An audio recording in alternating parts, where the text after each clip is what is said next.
전남대학교 문화일고학계 김민구입니다.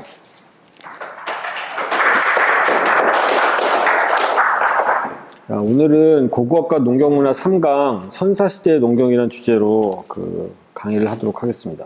예, 제가 지난 2주 동안에 첫 번째 주는 수렵투입사회와 관련된 말씀을 드렸고, 그 다음에 두 번째 주는 연구방법론에 관련된 말씀을 드렸습니다. 오늘은 선사시대의 농경에 관련된 말씀을 드릴 텐데, 일단 크게 보면은 주제를 벼농사의 시작이라고 하는 주제하고 작물의 기원과 전파라고 하는 주제 이렇게 두 개로 나눠서 살펴보도록 하겠습니다. 첫 번째, 벼농사와 관련된 얘기인데, 사실 쌀이 굉장히 한민족에게 중요합니다. 우리 삶에 굉장히 중요하고, 그래서 고고학에서도 쌀과 관련된 연구에 굉장히 중점을 둬서 연구를 진행해 오고 있습니다. 일단 우리가 한민족 그러면은 쌀하고 굉장히 관련이 있고, 그 다음에 우리가 밥을 굉장히 중요하게 생각을 하는데, 밥이 보약이다라는 말도 있고, 밥심으로 다 일한다. 그 다음에 밥 한 알이 귀신 열을 쫓아낸다. 이런 식으로 밥을 굉장히 중요하게 생각을 합니다. 이때 밥이라고 하는 게 일반적으로 먹는 밥이지만 쌀로 만든 밥을 의미를 하죠. 그래서 밥을 굉장히 중요하게 생각을 하고, 또 공동체 의식에 있어서도 굉장히 중요한 역할을 합니다. 그러니까 한솥밥을 먹는다. 이런 거는 굉장히 친한 사람들이고 한 가족이라는 의미고, 그 다음에 음식, 특히 떡을 나눈다는 행위는 이웃과 화합을 의미를 합니다. 최근에 중국과 관련된 인류학 연구에서 굉장히 흥미로운 연구 결과가 나왔는데, 그거 뭐냐면은 중국 같은 경우에 이제 제가 오늘 강의에서 말씀드리겠지만 북쪽 지방, 황하를 중심으로 한 북쪽 지방은 밀 농사가 이제 중심되고, 남쪽 지방, 양자강역을 중심으로 하는 지역은 쌀 농사가 중심이 됩니다. 그러다 보니까 전체 중국을 놓고 보더라도 북쪽 지역은 조금 개인주의적인 성향이 강하고, 남쪽 지역은 공동체 지향적인 성격이 굉장히 강하다. 그런 연구 결과가 있습니다. 무슨 말이냐면은 밀농사는 이제 공동체가 협업해서 농사를 하지 않아도 농사를 지을 수가 있기 때문에 개인주의적인 성향이 강한 사회에서도 충분히 밀농사를 지을 수 있는데, 벼농사는 그렇지 않더라. 왜냐하면 벼농사는 일단 수리시설 같은 것도 만들어야 되고, 논도 만들어야 되고, 그 다음에 농번기에 일시적으로 인구가 많이 필요합니다. 그러니까 일손이 굉장히 많이 필요하고, 모내기를 한다든가, 김매기를 한다든가, 추수를 한다든가 할 때 일시적으로 인구가 많이 필요하기 때문에 항상, 일손이 많이 필요한 걸 하지만, 일시적으로 많이 필요할 때 사람들이 화합을 해야지만 벼농사가 되기 때문에, 이 쌀 같은 경우에 훨씬 더 공동체 지향적인 그런 작물이라고 볼 수 있습니다. 그래서 쌀은 대가족 중심의 마을 공동체를 형성하는 경향이 있습니다. 일단 세계 3대 곡물을 치면은 옥수수, 밀, 쌀인데, 그 중에서도 이제 밀, 쌀이 중요하고, 사실 옥수수 같은 경우는 생산량을 보면 옥수수가 제일 많습니다. 근데 옥수수는 먹기 위해 물론 하기도 하지만, 가축 사료로 쓰이는 경우도 많고, 각종 공업 연료, 공산품의 이제 재료로 사용됩니다. 예를 들어 옥수수 같은 경우에 치약에도 들어가고, 비누 만드는 데도 들어가고, 우리가 마시는 콜라 같은 거에도 단맛을 만들기 위한 전분에 옥수수가 들어가고, 이런 A4 용지 만드는데 여기도 옥수수에서 추출한 물질이 들어갑니다. 그래서 사실 옥수수 같은 경우에 생산량이 제일 많은데, 단지 그냥 우리가 옥수수를 먹기 위해서 그런 것만이 아니라 그 외에 각종 공업용품이나 동물 사료 같은 거를 사용하기 때문에 많이 생산하는 거고, 옥수수를 제외하고 보면은 밀하고 쌀이 두 개가 다 생산량은 비슷비슷합니다. 그래서 서양 같은 경우는 밀 중심이 되고, 아시아 쪽으로 오면 쌀이 중심이 됩니다. 그리고 아시아에서는 전 세계에서 나는 쌀의 90% 정도를 생산하고 있습니다. 쌀에 대해서 조금 식물학적인 측면에서 말씀드리면, 일단 쌀은 화본과 이게 에 속합니다. 그래서 화본과를 우리가 벽과라고도 합니다. 근데 사실 벽과 속에는 벼만 있는 게 아니라, 벼는 그냥 화분과 식물 중 여러 가지 중에 하나입니다. 그래서 옛날에는 사실 고고학자들이 약간 오해를 했던 게, 토양에서 벽과 화분이 발견됐다. 그러면은 이 벼가 우리가 먹는 쌀의 꽃가루가 발견된 줄 알고, 그걸 이제 쌀이 발견됐다라고 했는데, 사실 벽과는 그냥 풀입니다. 혈은 그냥 영어로 하면 그레스라 그냥 벼, 밀, 옥수수 이런 작물도 들어가지만 우리 주변에서 볼 수 있는 그냥 풀들도 모두 다 벽과에 들어갑니다. 그래서 이거는 학명으로는 옛날엔 그래미니아라고 이제 불렀는데 학명을 그 식물 학명을 다 끝이 E로 끝나게 통일을 해갖고 포에이시아라고 합니다. 그리고 식물 분류 체계를 보면은 이게 동물도 마찬가지입니다만 종속, 과목, 강문, 계 해서 계라고 하는 게 이제 제일 큰 분류 단위이고 동물 계, 식물 계, 그 다음에 문광, 목, 과, 속, 종 이렇게 내려가면서 점점 그 세부적인 단위를 그 지칭을 합니다. 근데 사실 문강, 목은 너무 다 분류 단위가 크기 때문에 그렇게 많이 그 연구에 많이 이제 그 이용이 되는 건 아니고 주로 이제 과속종, 요게 이제 그 뭐에 해당되느냐가 굉장히 중요합니다. 그래서 아까 말씀드린 것처럼 벽과 같은 경우에는 그 과명, 패밀리명은 화본과고 쌀 같은 경우는 화본과에 해당되고 속명이 그 오리자입니다. 그리고 이제 오리자에 속하는 것들이 굉장히 또 많은데 종류가 그 중에 오리자 사티바라고 하는 거를 우리가 먹는 그 쌀, 벼라고 생각을 하시면 되겠습니다. 그리고 여기에서 또 하나 더, 한 단계 더 밑으로 내려가면, 그 종 단계보다 하나 더 밑으로 내려가면 그 아종이라고 하는 게 있습니다. 아종이라고 하는 거는 종 내에서도 또 이제 우리가 세분할 경우에, 그럴 경우에 이제 아종이라고 하는데 그 아종이 크게 자포니카하고 인디카로 나눕니다. 그래서 오리자 사티바, 그러면 이제 그냥 쌀인데, 그 중에 서브스피시스, 아종이 자포니카라고 불리는 게 있고, 인디카라고 불리는 게 있습니다. 이게 자포니카, 인디카는 쉽게 말하면 일본 쌀이기 때문에 자포니카라는 이름이 붙었고, 인도 쌀이기 때문에 인디카라고 하는 그 학명이 붙었습니다. 근데 여기서 자포니카라고 하는 게 우리가 먹는 그 쌀, 찰지고 약간 딱딱하고 요게 이제 그 자포니카고, 인디카는 인도에서 먹는 쌀인데 주로 카레 같은 거 할 때 그 먹는 쌀입니다. 그래서 인디카 같은, 자포니카 같은 경우에는 이제 그 위에 사진과 같습니다. 이제 달리평이라고 합니다. 그래서 이제 길이 대 그 폭의 비율이 2대1이 안 되는 짧은 것이고, 그 다음에 이 밥 같은 경우에는 이제 밥을 해놓으면 우리가 그 먹는 밥처럼 이렇게 찰지죠. 그래갖고 젓가락으로 먹을 수 있습니다. 굳이 숟가락으로 먹지 않아도 이제 가능합니다. 근데 밑에 있는 거는 그 오리자 사티바 인디카라고 해서 이제 인디카 쌀입니다. 이거는 장리평이고, 그 길이 대 폭의 비율이 2대1이 넘습니다. 그 다음에 이거는 약간 향도 좀 있고, 그 다음에 그 밥이 부슬부슬하기 때문에 젓가락으로 먹을 수가 없습니다. 이거는 숟가락으로 먹던가 손으로 쥐어 먹던가 이렇게 해야 됩니다. 그래서 크게 보면은 이제 자포니카형하고 인디카형이 있는데, 그 오른쪽 그림에서 보시면은 그 얘네들의 조상은 같습니다. 이 조상은 오리자 루피포곤이라고 해서 야생벼. 이거는 우리나라에는 없습니다. 우리나라에 없고 저쪽 동남아나 그런 지역에 가야만 있는 건데, 루피포곤이라고 하는 얘도 이제 오리자죠. 그 속명은 오리자고 그 종명은 오리자 루피포곤입니다.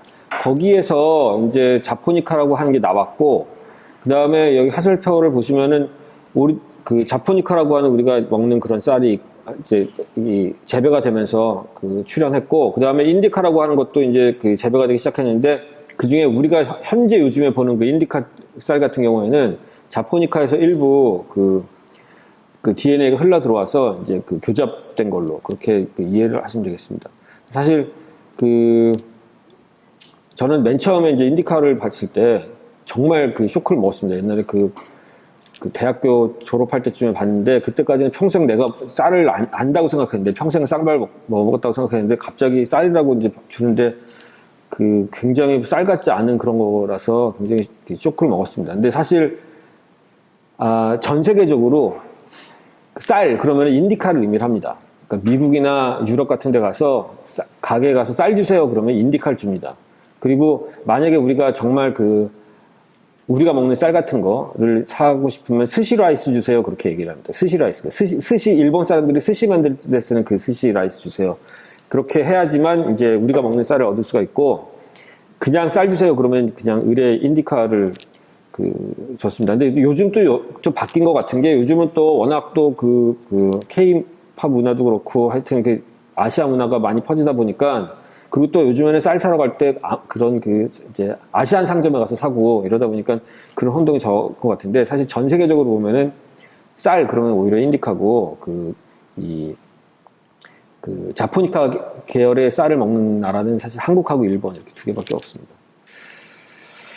자, 아까 말씀드린 것처럼 벼 같은 경우에 오리자 사티바인데, 그러면 오리자 안에 그 벼 속에 몇 가지 식물들이 속해 있는가? 약 22종의 식물들이 속해 있습니다.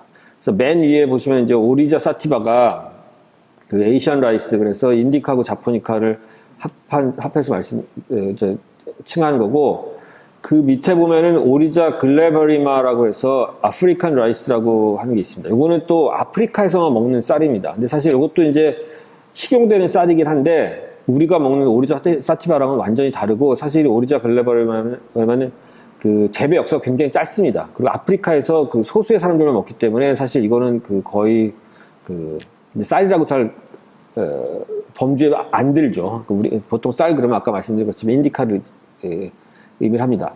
그 다음에 이제 오리자 계열이 굉장히 많은데, 그 중에 좀 또 주목되는 게 오리자 루피포곤이라고 해서, 이거는 와일드 라이스, 야생 그 쌀이고, 야생종에서 이게 이제 우리가 먹는 쌀의 먼 조상처럼 조상격이라고 생각을 하시면 되겠습니다.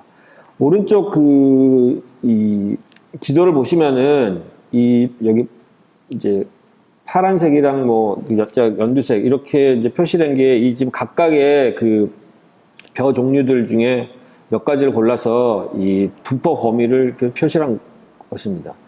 보시면 알겠지만 대부분 다 열대 아열대 지방, 그 적도 근처로 열대 아열대 지방에 분포하고 있습니다. 그 다음에 벼 재배 북방 한계선, 남방 한계선이 있는데, 기본적으로 이 루피포곤도 마찬가지고, 여기 이제 맨 오른쪽에 있는 게 루피포곤인데, 이 루피포곤도 그 적도를 중심으로 해서 이제 열대 아열대 지방에 분포를 하고 있고, 그 재배된 벼, 오리자 사티바 같은 경우에 올라가더라도 요 빨간색 선까지밖에는 못 갑니다. 그러니까 이 위로 가면은 벼를 재배할 수 없단 말이죠. 그 다음에 남쪽으로도 요 빨간색 선 남쪽으로는 그 기후 조건이 맞지 않아서 재배할 수가 없습니다.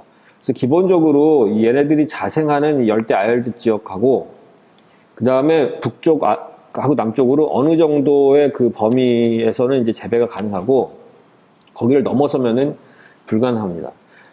나중에 이제 설명을 드리겠지만, 이제 한국 같은 경우에 보면은, 이제 한반도 같은 경우에는 저쪽이 그 만주 지역까지 다 이제 벼 재배 북방 한계선으로 돼 있거든요. 근데 이거는 지금 현재 상황이 그렇다는 것이고, 현재 뭐 길림성이나 뭐 흑룡강성 이런 데 가도 이제 재배를 하고 있다는 것이고, 과연 이게 선사시대 때 벼 재배 북방 한계선이 어디가 될지는 이제 연구를 해봐야 됩니다. 근데 실제 선사시대는 이렇게까지 높진 않았고, 한반도에서 끝나거나 아니면 한반도에서 북쪽으로 올라가더라도 그렇게 많이 올라가지 않은 그런 이제 상황이었을 것이라고 추정을 합니다.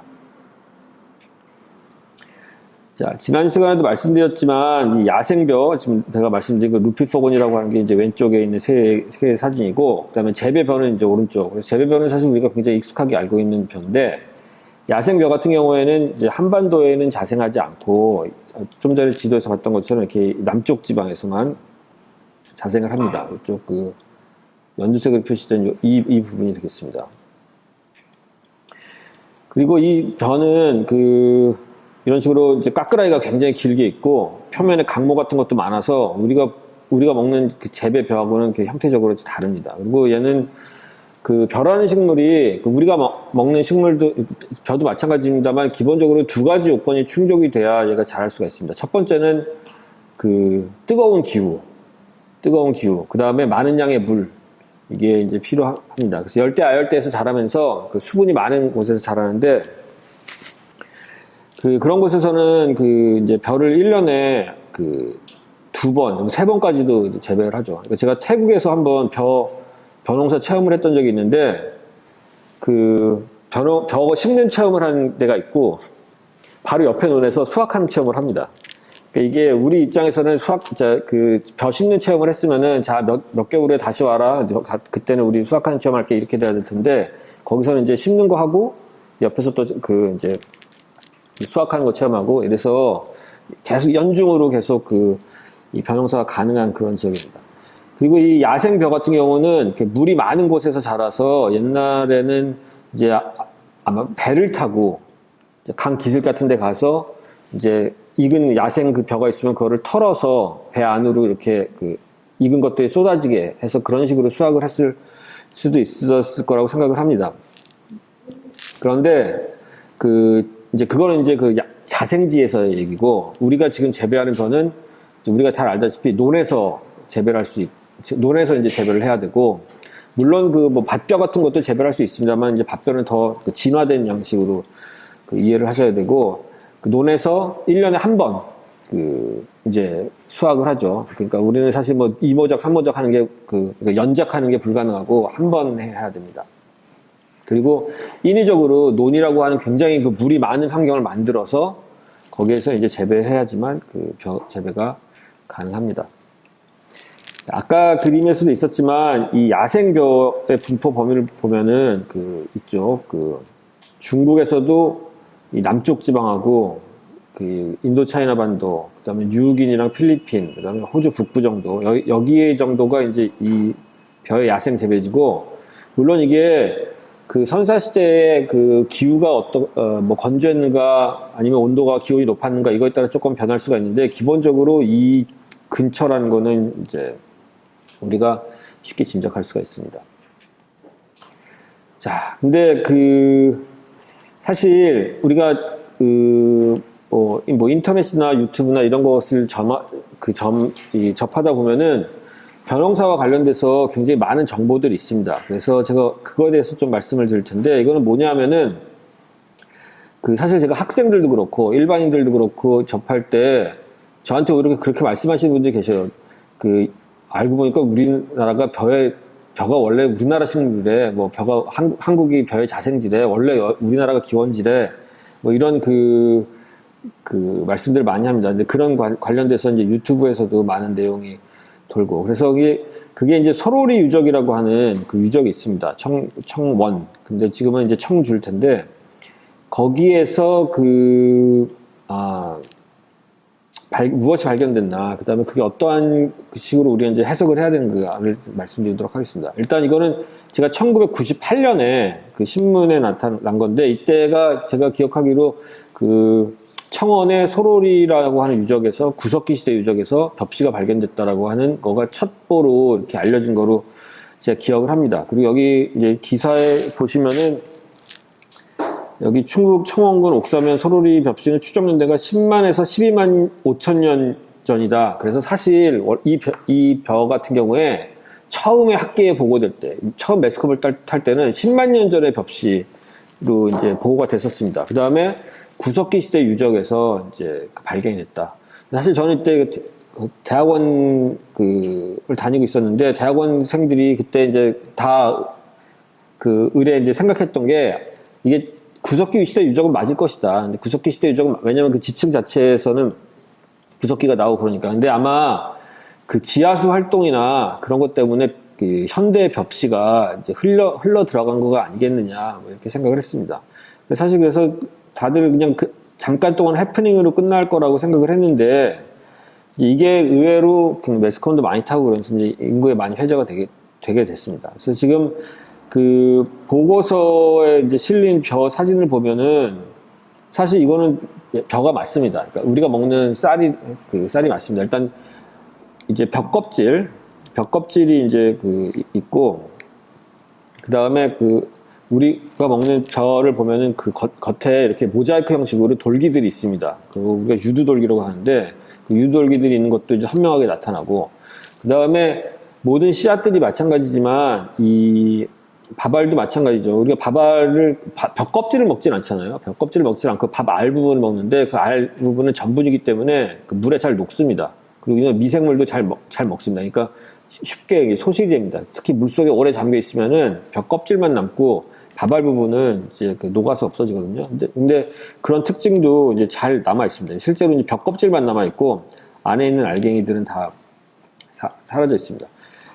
최적 층위를 보면은 여기 이렇게 이제 구석기 유적을 이제 발굴을 했고, 거기에서 석기도 나왔고, 그 다음에 여기서 고대벼라고 하는 게 출토가 됐고, 연대 측정, 층의 연대 측정을 해보니까 12,000년, 13,000명, 심지어는 이제 16,000년, 17,000년 정도 이렇게 가는 연대도 나오는 게 있어서, 이건 구석기 시대의 쌀이다. 이렇게 이제 그 일각에서는 주장을 하고 있습니다. 그리고 이게 그 이후로도 여러 가지 그 이제 매스컴을 탔는데 일단 한번 탄력을 받았던 게 BBC라고 하는 그 영국에 있는 그 이제 방송국에서 이거를 물론 방송에서 다룬 건 아니지만 그 한번 다뤘었습니다. 온라인판에서 그 한국에 있는 소로리라고 하는 유적이 있는데 거기서 만년 전, 15,000년 전, 15,000년 전에 벽시가 발견됐다 이런 식으로 해서 이제 15,000년 전이라고 해서 냈고, 근데 이거 참고서 말씀드리면 그 다음에 이제 BBC에서 후속 보도를 통해서 부정을 하진 않고, 그러니까 자기네들이 한번 냈던 기사기 때문에 그 기사가 틀렸다, 오버했다라고 얘기를 하진 않는데, 이거하고 상반된 내용의 기사들을 낸 경우가 있습니다. 그래서 사실 지금 아마 BBC의 입장도 조금 바뀌었을 거라고 생각을 하는데, 어쨌든 이때는 그 굉장히 그 주목되는 발견으로 소개가 된 적이 있고, 그리고 실제 지금도 청주 시청에 가보면은, 그 청주 소로리에서 이제 세계에서 가장 오래된 벽시가 발견됐다. 이렇게 그 이제 소개를 하고 있습니다. 사실 이 소로리 벽시 같은 경우는 이제 여러 가지 측면에서 사람들이 그 이제 의문을 제기를 하는데 사실 가장 큰 문제는 그 기후에 맞는가 하는 부분입니다. 그러니까 그 제가 이제 그 지구 기온 변화에 대한 그래프를 이제 참고 삼아서 올려놨는데 일단 지구가 역사가 한 45억 년 정도 되는데 45억 년 전체 기후 변화를 복원한 그래프는 없고 이거는 지난 4억 년 정도 4억 년 정도의 기후 변화를 복원한 그래프인데 밑에 이제 좀 스케일이 좀 다르긴 합니다. 근데 일단 아주 간단하게 말씀드리면은 이 공룡이 살았던 시기는 지금보다 훨씬 더 더웠고 그 다음에 공룡이 멸종하고 인간이 출현하기 시작하면서 전반적으로 날씨가 좀 추워졌습니다. 근데 추워졌는데 계속해서 추운 게 아니라 이 보시면은 지금 여기 그 얼리 스톤, 미들 스톤, 레이트 스톤이라고 되어 있는 요 이제 이 시기가 구석기 시대인데 구석기 시대 동안에 위아래로 이제 오르락내리락을 합니다. 그러니까 날씨가 추웠다 덥다 추웠다 덥다를 계속적으로 반복을 하는 거죠. 그 다음에 이제 구석기 시대가 끝날 무렵 이때는 이제 날씨가 추웠다가 그 다음에 쭉 이제 더워집니다. 요거를 이거랑 뒤에 있는 그래프랑 이제 기본적으로 같은 그래프인데 이 시기가 이제 구석기 시기가 되겠습니다. 구석기 시대를 보면 이제 그 추웠다 더웠다 추웠다 더웠다 반복하죠. 그 다음에 날씨가 추웠다가 한번 쫙 추웠다가 그 다음에 쭉 풀리기 시작합니다. 근데 이게 지금 스케일이 밑에 좀 달라서 그렇지 사실 스케일을 같은 스케일로 놓고 보면은 계속 지구가 추웠다 더웠다 추웠다 더웠다를 반복을 하고 있는 겁니다. 근데 이제 이 부분에서 스케일을 쭉 늘리다 보니까 이게 계속 이제 따뜻해진 것처럼 이렇게 보이는 건데 사실은 여기서 보시는 그 밀란코비치 사이클이라고 하는 거 밀란코비치 사이클이라고 하는 게 지금 제가 말씀드린 지구가 계속 추웠다 더웠다 하는 걸 반복하는 이거거든요. 이거에서 지금 우리가 지금 살고 있는 시기는 이제 빙하기가 끝나고, 그러니까 마지막 빙하기가 끝나고 이쪽 위쪽으로 상승 곡선을 탄 그 시기입니다. 지금은 우리가 간빙기라고 하는데 엄밀히 말하면 이제 간빙기는 빙하기가 끝난 게 아니라 빙하기가 있었고 그래서 약 한 10,000년 전에 빙하기가 끝났습니다. 마지막 빙하기가. 그 다음에 지금은 우리가 이제 날씨가 좀 따뜻한 간빙기에 살고 있는데 다시 언젠가는 또 빙하기가 올 겁니다. 근데 그게 다시 오는 게 몇 년 있다가 오는 게 아니라 적어도 한 2, 3만 년 정도 있다가 오기 때문에 사실 우리가 거기까지 살아서 그걸 보진 않겠습니다만 궁극적으로 지구 전체 역사를 보면은 뜨거워졌다가 더워졌다 뜨거워졌다 더워졌다를 반복을 합니다. 자, 그럼 왜 그러면 이런 이 빙하기가 간빙기가 반복이 되는가?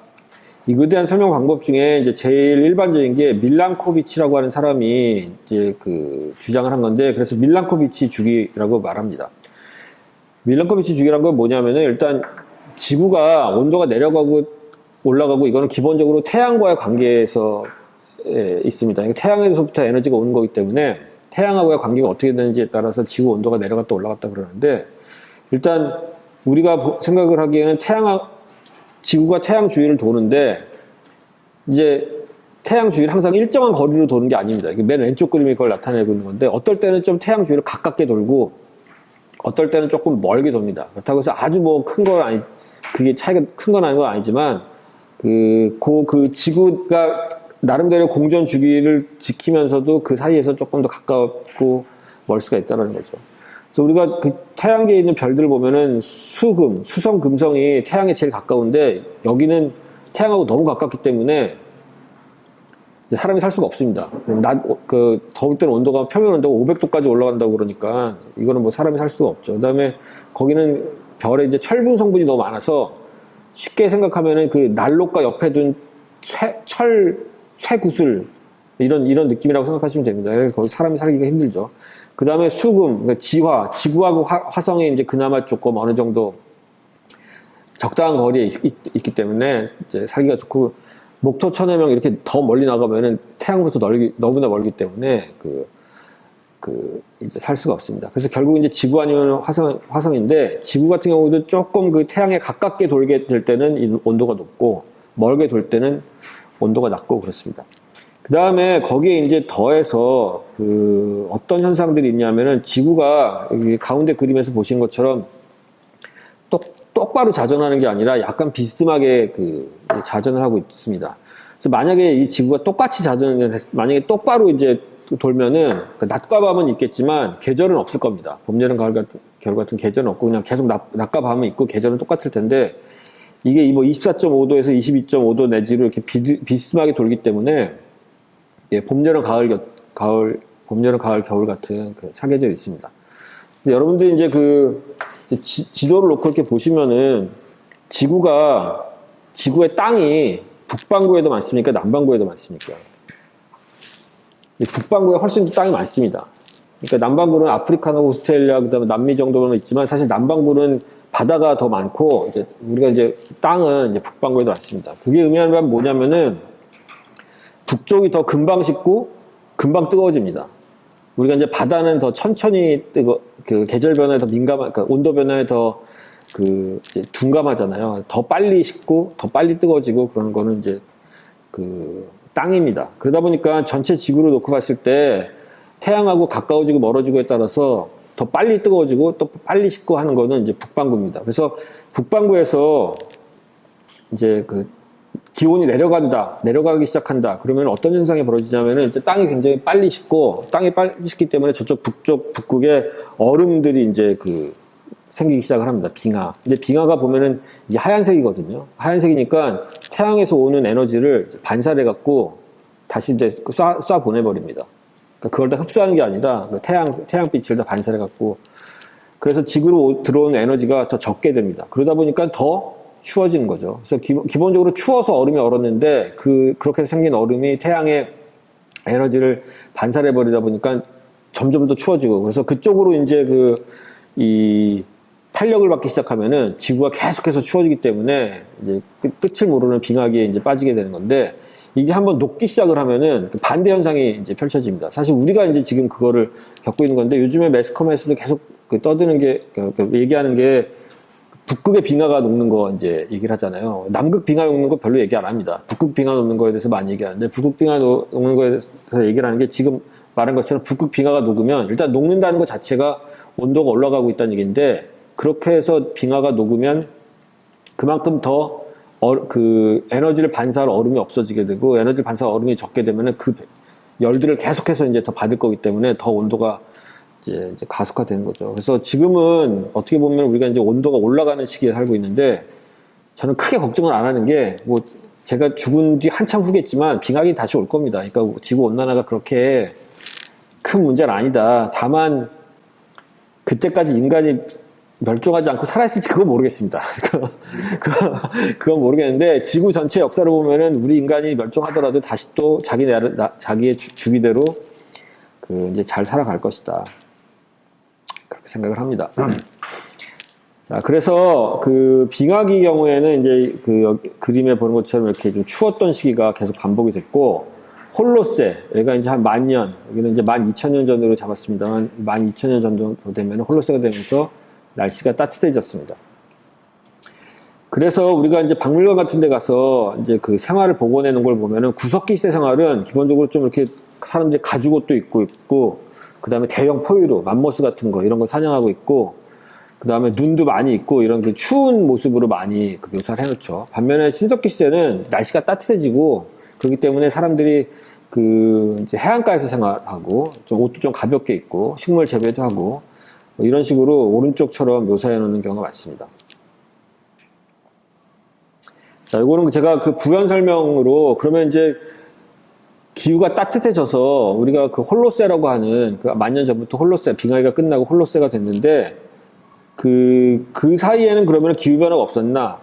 그 사이에도 기후변화가 있었습니다. 그래서 지금 보면은 빨간색으로 표시된 게 기후 최적기라고 하는 그 시기고 파란색으로 표시된 게 기후가 좀 한랭했던 시기입니다. 그래서 여기 보면은 일단 위에 올라가는 것들, 사실 여기가 이제 신석기 시대입니다. 그래서 신석기 시대 때를 생각을 해보면 지금보다 날씨가 조금 따뜻해졌던 시기가 있어서 그때는 훨씬 더 이제 해안에서도 그 물고기도 풍부하고 살기 좋았던 그런 시기였을 거라고 생각을 합니다. 그 다음에 여기 보시면 역사 시대에 들어와서도 그 로만 클라이메트 옵티멈이라고 해서 이제 여기가 지금부터 한 2000년 전에 이제 번긋하게 올라가 있는데 이게 사실은 서양으로 보면은 그 로마 시대.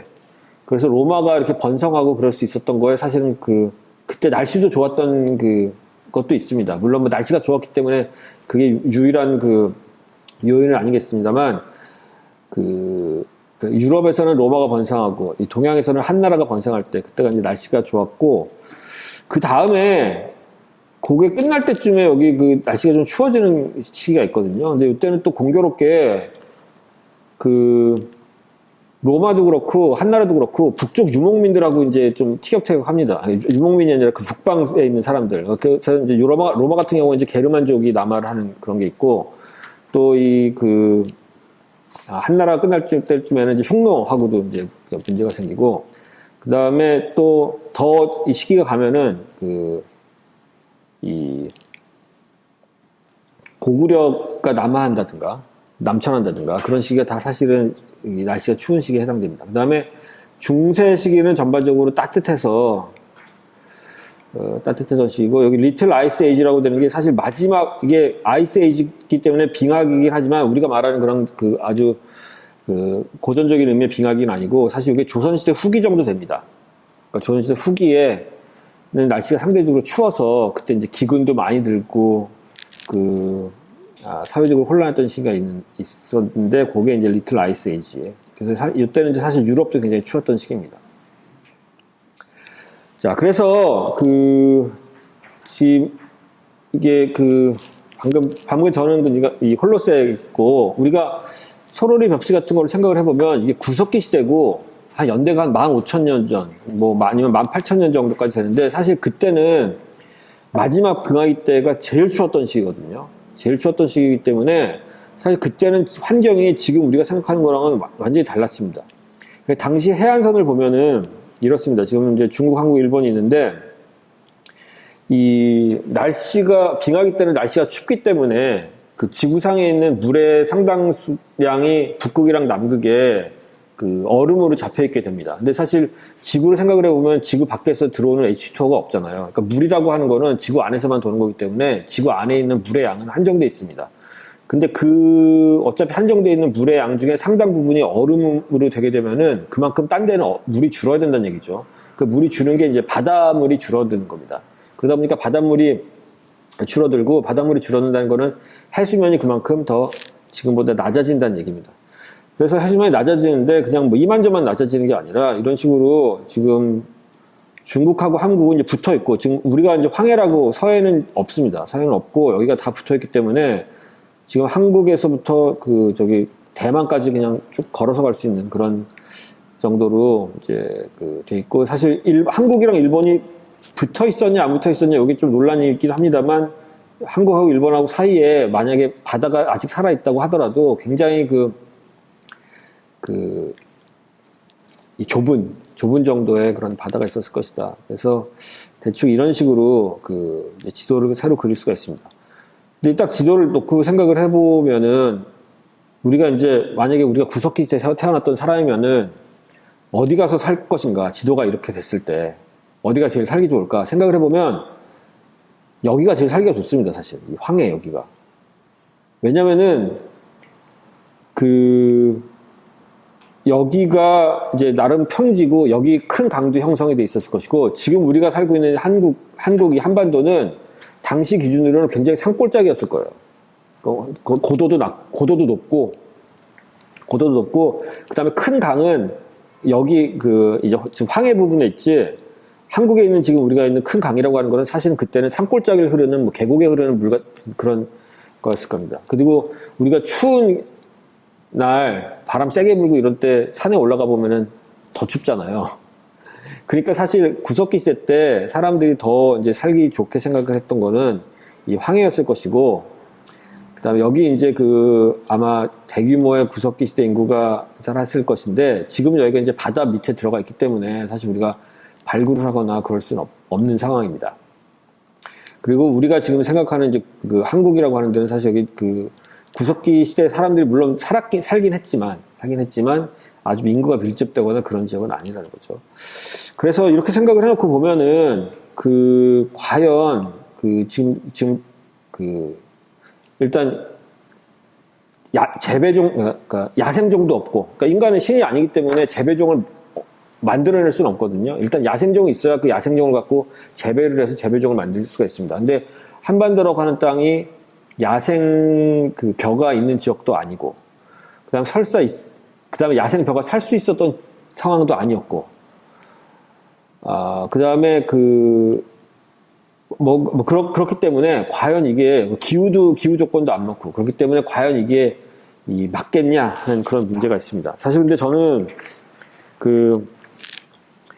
이 고고학 발견이 거의 대부분 아니지만 하여튼 상당 우리가 기대를 하지 않았던 건데 새롭게 발견되는 사실들이 굉장히 많거든요. 그렇기 때문에 사실 이 벽시 문제 같은 경우도 약간 오픈마인드하게 봐야 된다라고 생각을 합니다. 다만 앞으로 우리가 이제 만약에 이거 정말 우리나라 시대 구석기 시대에 또 벼를 재배했다라는 거를 증명을 하고 싶으면은 훨씬 더 우리가 식물 고고학적 연구를 더 열심히 해갖고 구석기 시대 유적에서도 식물 유체를 채집하려고 하는 그런 노력을 해야 된다. 그렇게 해서 만약에 이 소를 유적 여기는 이제 개발돼 갖고 더 이상은 우리가 발굴할 수 없지만 한반도에 있는 다른 유적에서도 앞으로 비슷한 식물 유체가 나온다면 이게 어떤 학사적으로 이제 중요한 발견이 될지 않을까라고 생각을 합니다. 다만 지금으로서는 우리가 이거를 받아들일 수 있는 충분한 자료가 제시되어 있지 않다라고 말할 수 있겠습니다.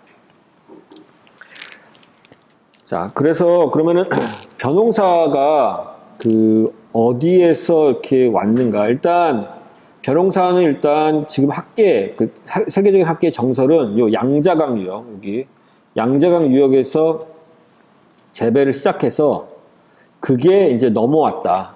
일본이랑 한국으로 전파됐다라고 하는 게 이제 정설입니다. 다만 중국 학계에서도 요게 양자강의 하류냐 중류냐, 요거는 이제 좀 논란이 있습니다만, 어쨌든 양자강이라고 하는 이 강을 굉장히 중요하게 생각을 하고, 여기에서 재배를 해서 이제 넘어왔다라고 생각을 하는 거죠.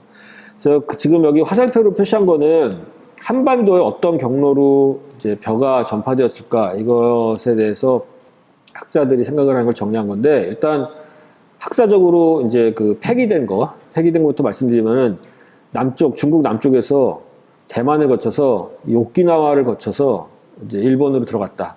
뭐 이렇게 설을 옛날에 주장한 사람이 있습니다. 이거는 이제 한반도를 완전히 생각을 안 하고 한 거고, 사실 이게 생각을 해보면 전혀 불가능한 건 아닙니다. 왜냐면 이게 쌀이라는 게 아까 말씀드린 것처럼 더운 지방에서 자라는 거기 때문에, 요거 대만, 그 다음에 오키나와 같은 경우도 이게 열도기 때문에 섬들이 계속해서 이제 간격을 좀 달리하면서 있기 때문에 징검다리식으로 해서 오면 올 수도 있는데, 요거는 이제 사실 지금은 폐기된 학설입니다. 그리고 실제로 오키나와 같은 데서는 옛날 선사시대의 논이나 그런 벼농사 흔적이 발견된 게 아니기 때문에 요거는 그냥 학사적인 의미만 있는 것이고, 그 다음에 또 하나는 이제 양자강 유역에서 재배된 벼가 한반도랑 일본이랑 동시에 들어갔다. 이것도 이제 일본 학자들이 주장하는 건데, 이것도 폐기됐습니다. 이것도 이제 아니다. 그래서 지금 말씀드린 거, 대만을 통해서 오키나와를 통해서 일본으로 들어갔다. 그 다음에 양자강 유역에서 한반도와 일본으로 동시에 들어갔다. 이거는 이제 폐기된 학설이고, 지금 일본 학자들도 그렇고, 일본 학자들도 이 벼농사라고 하는 거는 한반도에서 들어간 거에 대해서 다 동의합니다. 일본의 벼농사라고 하는 거는 한반도에서 들어갔다. 근데 그러면은 한반도로 어떻게 벼농사가 들어왔는지가 이제 관건인데, 사실 요거를 잘 모릅니다. 지금 제일 가능성이 있는 거는 산동반도에서 이제 서해안을 거쳐갖고 이렇게 들어왔다라고 하는 그 설이 있고, 그 다음에 이 바다를 통해 온 게 아니라 이 육지를 이렇게 통해서 이렇게 들어왔다. 맨 위에 있는 화살표처럼 이렇게 해서 들어왔다라고 하는 게 있는데, 사실 산동반도를 보면은 산동반도에 의외로 이 우리나라의 신석기 시대 정도 해당하는 시기에 쌀이 발견된 유적들이 굉장히 많습니다. 근데 이 산동반도는 사실 쌀의 재배 지역에서 조금 높은 편이거든요. 그래서 여기서 어떻게 쌀을 재배했을까라고 이제 생각을 이제 궁금하게 생각할 수가 있는데, 이 유적들이 만들어질 때 이때 날씨가 좀 따뜻했습니다. 날씨가 따뜻해져서 아마 좀 날씨가 따뜻했던 기회를 타서 산동 반도까지 벼농사가 확대가 됐던 거라고 생각이 됩니다. 그래서 결국은 이제 화살표로 보면은 맨 위에 거나 아니면 그 밑에 거나 뭐 하여튼 이거 중에 하나인데, 사실 이 연구가 지금 진전이 될 수 없는 게 이 북한 쪽 고고학 연구를 우리가 전혀 할 수 없기 때문에, 사실 분명히 이게 퍼져 올라면은 이렇게 북한 쪽을 거쳐서 들어왔을 수도 있기 때문에 북한 쪽 연구를 해야 되는데, 북한 쪽 연구가 없기 때문에 사실 이거는 그냥 지금 우리로서는 그냥 이제 가설만 낼 뿐이고, 이거 어떤 게 정확하게 맞는지 입증하는 거는 조금 이제 현재로서는 굉장히 요원한 일입니다. 그런데 제가 이거와 관련해서 조금 이 연구를 해본 게, 이 산동반도에서 이렇게 김포 지역으로 처음 들어왔을 것이다라고 주장하시는 분들이 있어요. 그래서 김포 지역을 이렇게 생각을 해보면은, 사실 김포가 저도 연구를 해보면서 알았는데, 김포에서 더 북쪽으로 가면은 북한 땅입니다. 그래서 이제 너무 가면 안 되거든요. 근데 김포가 그래도 이 산동반도에 좀 가깝고, 만약에 그 벼농사를 맨 처음 했던 사람들이 이제 산동반도에서 넘어왔다면은 결국 우리나라 이제 서해안 어디쯤에서 떨어졌을 건데, 이 북쪽으로 왔는지 안 왔는지 모르지만 어쨌든 남한에서 우리가 연구가 가능한 지역에서 한계를 보면, 북쪽으로 이제 한계를 놓고 보면 이제 김포 지역이 가능할 수도 있겠다. 자, 그런데 마침 김포에 텔이라고 하는 유적이 있는데, 여기 지도에 표시된 부분입니다. 여기 지도에 표시된 부분에서 이제 유적을 발굴한다고 해서 이제 가봤더니, 이런 식으로 이제 트렌치, 유적을 발견하기 위해서 트렌치를 파놨고, 여기 이제 토층 단면들 보시면은 여기 맨 밑에 붉게 표시된 부분들, 그 다음에 윗부분, 여기까지가 사실은 구석기 시대 층입니다. 구석기 시대 층이 굉장히 두껍게 있고, 그 다음에 약간 회색으로 보이는 게 여기에 신석기 시대 층, 그 다음에 삼국시대 층, 뭐 이렇게 올라갑니다. 그래서 사실 요 층이 막 이렇게 층이 막 두껍거나 그렇지 않은데, 여기 옆에 스케일 보시면 여기 2.5m, 이게 지금 이만큼이 1m거든요. 2.5m 정도밖에 안 되는 그런 트렌치인데, 여기서 사실 구석기 시대부터 거의 삼국시대 정도까지 층이 딱 이렇게 쌓여있기 때문에, 만약에 김포 지역에서 벼농사를 신석기부터 했으면은 어떤 흔적이 남아있지 않을까. 제가 그래서 터층을 분석을 해봤습니다. 그랬더니 실제 벽껍질이 나오긴 합니다. 벽껍질이 나오긴 하는데, 이 벽껍질은 막 신석기 시대까지 올라가는 건 아니고, 그냥 이제 삼국시대 정도 해당되는 거고, 그 다음에 이 층에서 꽃가루들을 이제 추출해 봤는데, 보면은 뭐 참나무 꽃가루도 있고, 오리나무, 소나무, 그 다음에 아까 말씀드렸던 이 이게 이제 벽과의 꽃가루인데, 벽과 꽃가루 중에서도 큰 거는 이제 우리가 쌀일 것이라고 추정을 하거든요. 그래서 이 정도 크기가 되면은, 이거는 쌀에서 오는 벽과 화분일 것이다, 꽃가루일 것이다 라고 추정을 하는 거를 찾아내긴 했습니다. 근데 이제 문제는 이런 꽃가루가 나오는 게 신석기 시대 층이 아니라 청동기 시대 한 중기 정도에 돼서야 나옵니다. 그래서 사실 우리가 증거가 없다고 그래서 이제 아닌 건 아니거든요. 그러니까 물론 뭐 아주 극단적으로 생각을 하면은 신석기 시대 때 거기서 벼농사를 했는데 제가 그 증거를 못 찾은 걸 수도 있죠. 근데 어쨌든 현재로서 보면은 확실히 신석기 시대 때 벼농사를 졌다는 증거는 없고, 오히려 청동기 시대 때 이제 거는 나오는데, 청동기 시대 나온 거는 굉장히 뭐 자연스러운 현상입니다. 청동기 시대 벼농사를 졌다는 거는 이제 우리가 잘 알기 때문에. 그래서 여러 가지 이제 한국에서도 벼농사와 관련된 그 연구를 하고 있습니다만, 그러면 이제 벼농사와 관련해서 사람들이 이제 세계 학계에서 일반적으로 어떻게 얘기하느냐. 아까 말씀드린 것처럼 이 양자강 유역에서 이제 벼농사가 맨 처음 시작됐다. 그래서 지금 이 지도는 중국에서 한 10,000년 전부터 2,000년 전, 그러니까 한나라 정도 시기까지 거의 한 9,000년 정도 되는 시기 동안의 유적에서 쌀이 발견된 데를 점으로 찍은 건데, 주로 이제 양자강 유역에서 많이 찍히고, 예. 그 다음에 그다음 위로 아까 말씀드린 것처럼 황하 유역까지 조금 올라갑니다. 그래서 결국은 여기에서 중국에서 이제 괜히 오랫동안 이제 벼농사가 벼를 뭐 야생벼를 이용을 했건 벼와 관련된 활동도 했고, 이게 이제 언젠가 한반도를 넘어왔을 것이라고 추정을 합니다. 근데 이제 구체적인 확산 경로는 아까 말씀드린 것처럼 북한 지역 연구가 불가능하다 보니까 지금 이제 조금 힘든 면이 있습니다. 근데 재밌는 거는 이 중국 학계에서도 일치된 견해가 있는 게 아니라, 이게 벼농사가 얼마나 오래됐는지 자기네들 내부에서도 이제 논란이 있습니다. 근데 그거는 이 상산 유적이라고 하는 유적이 있는데, 그 유적에서 발견된 벼가 재배벼냐. 그 다음에 하모도라고 하는 유적이 있는데, 또 여기가 과연 벼농경 사회냐. 이거가 이제 관건입니다.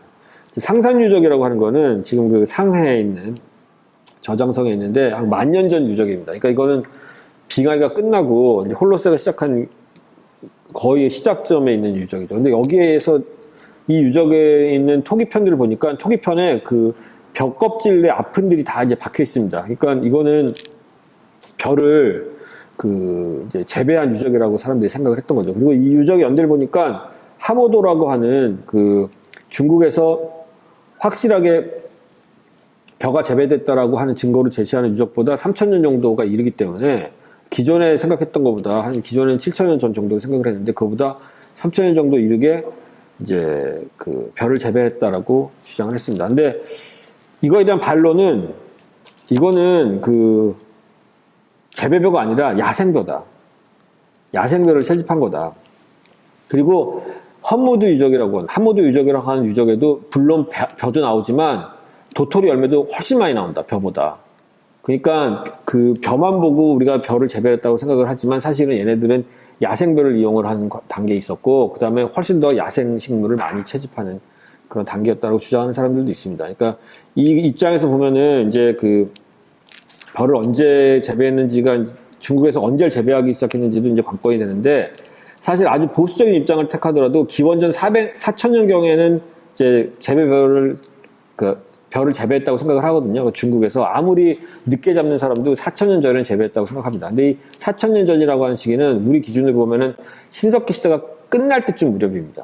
그러니까 신석기 시대가 끝날 때쯤 무렵이니까 우리나라에서 청동기 시대가 시작될 때쯤에는 적어도 이제 벼 재배가 중국에서 시작됐고, 그게 들어올 수 있는 어떤 충분 조건이 마련됐다라고 할 수가 있습니다. 그리고 이 사진을 보시면은 이 야생벼 분포지하고 그 다음에 초기 벼농사 분포지가 조금 겹치긴 하는데 약간 변줄에 있습니다. 그래서 사람들이 이것도 처음에는 좀 의아하게 생각했던 게, 왜 야생벼가 있는 그 지역에서 재배벼가 나오는 게 아니라 그거보다 조금 바깥에 있는 데서 나올까, 이렇게 생각을 했는데, 이거는 뭐 이렇게 생각할 수 있습니다. 야생벼가 많으면은 사람들이 굳이 재배를 했을까? 야생 상태에 있는 거 그냥 먹으면 되니까 재배를 할 필요가 없죠. 근데 항상 뭔가 충분치 않을 때, 뭔가 미련이 남을 때 사람들이 거기에다가 더 이제 어떤 노력 같은 걸 더 하잖아요. 그러니까 야생벼가 많으면은 차라리 재배를 안 하는데, 요런 지역, 야생벼에서 조금 이제 벗어나는 지역 같은 경우에서는 야생 상태 벼가 충분하지 않고, 그거에 대한 어떤 사회적인 수요는 있고, 그러다 보니까 거기에 어떤 인풋을 더 집어넣어서 재배를 하지 않았을까, 그렇게 생각할 수도 있습니다. 자, 아까 말씀드린 것처럼 요 유적들은 다 유적 이름이 다양한데 다 산동 지역에서 발견된 벼가 발견된 유적들이거든요.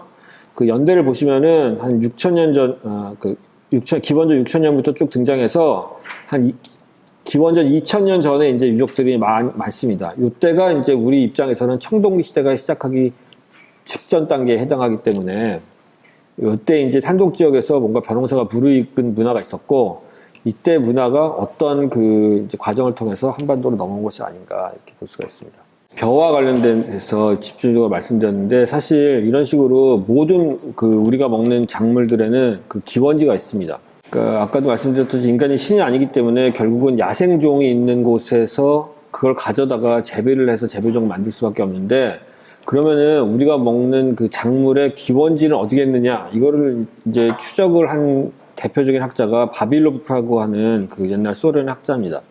이 사람은 한국에서 와서도 이제 활동했다고 하고, 그 이제 식물 채집을 하러 온 거죠. 세계 각지를 다니면서 식물들을 채집을 해서 가장 야생종의 유전적 다양성이 높은 곳, 유전적 다양성이 높은 곳을 이제 재배, 그 기원지로 추정을 했습니다. 그 논리는 뭐냐면은, 일단 야생종의 그 유전적 다양성이 높은 곳이 그게 원래 거기서 걔네들이 살던 곳이고, 거기에서 일부를 떼어다가 재배를 하기 시작하면 그 다음에는 재배종이라고 하는 거는 결국 거기에서 일부를 가져다가 계속 교배시키는 거기 때문에 얘네들의 유전적 다양성은 낮을 수밖에 없거든요. 높아질 수가 없기 때문에 그 원래 이제 유전적 다양성이 높은 곳이 어디냐를 찾아서 이걸 지도에 표시한 게 이겁니다. 그래서 구대륙 같은 경우에 보면은 대략 다 그 문명 발생지 중심, 거기를 중심으로 해서 그 거의 대부분의 작물들이 이제 들어가 있게 되고, 그 다음에 남미나 중미 같은 경우에는 그 위아래로 좀 위도상으로 차이가 있긴 합니다만, 그래도 문명 발생지에 이제 작물들이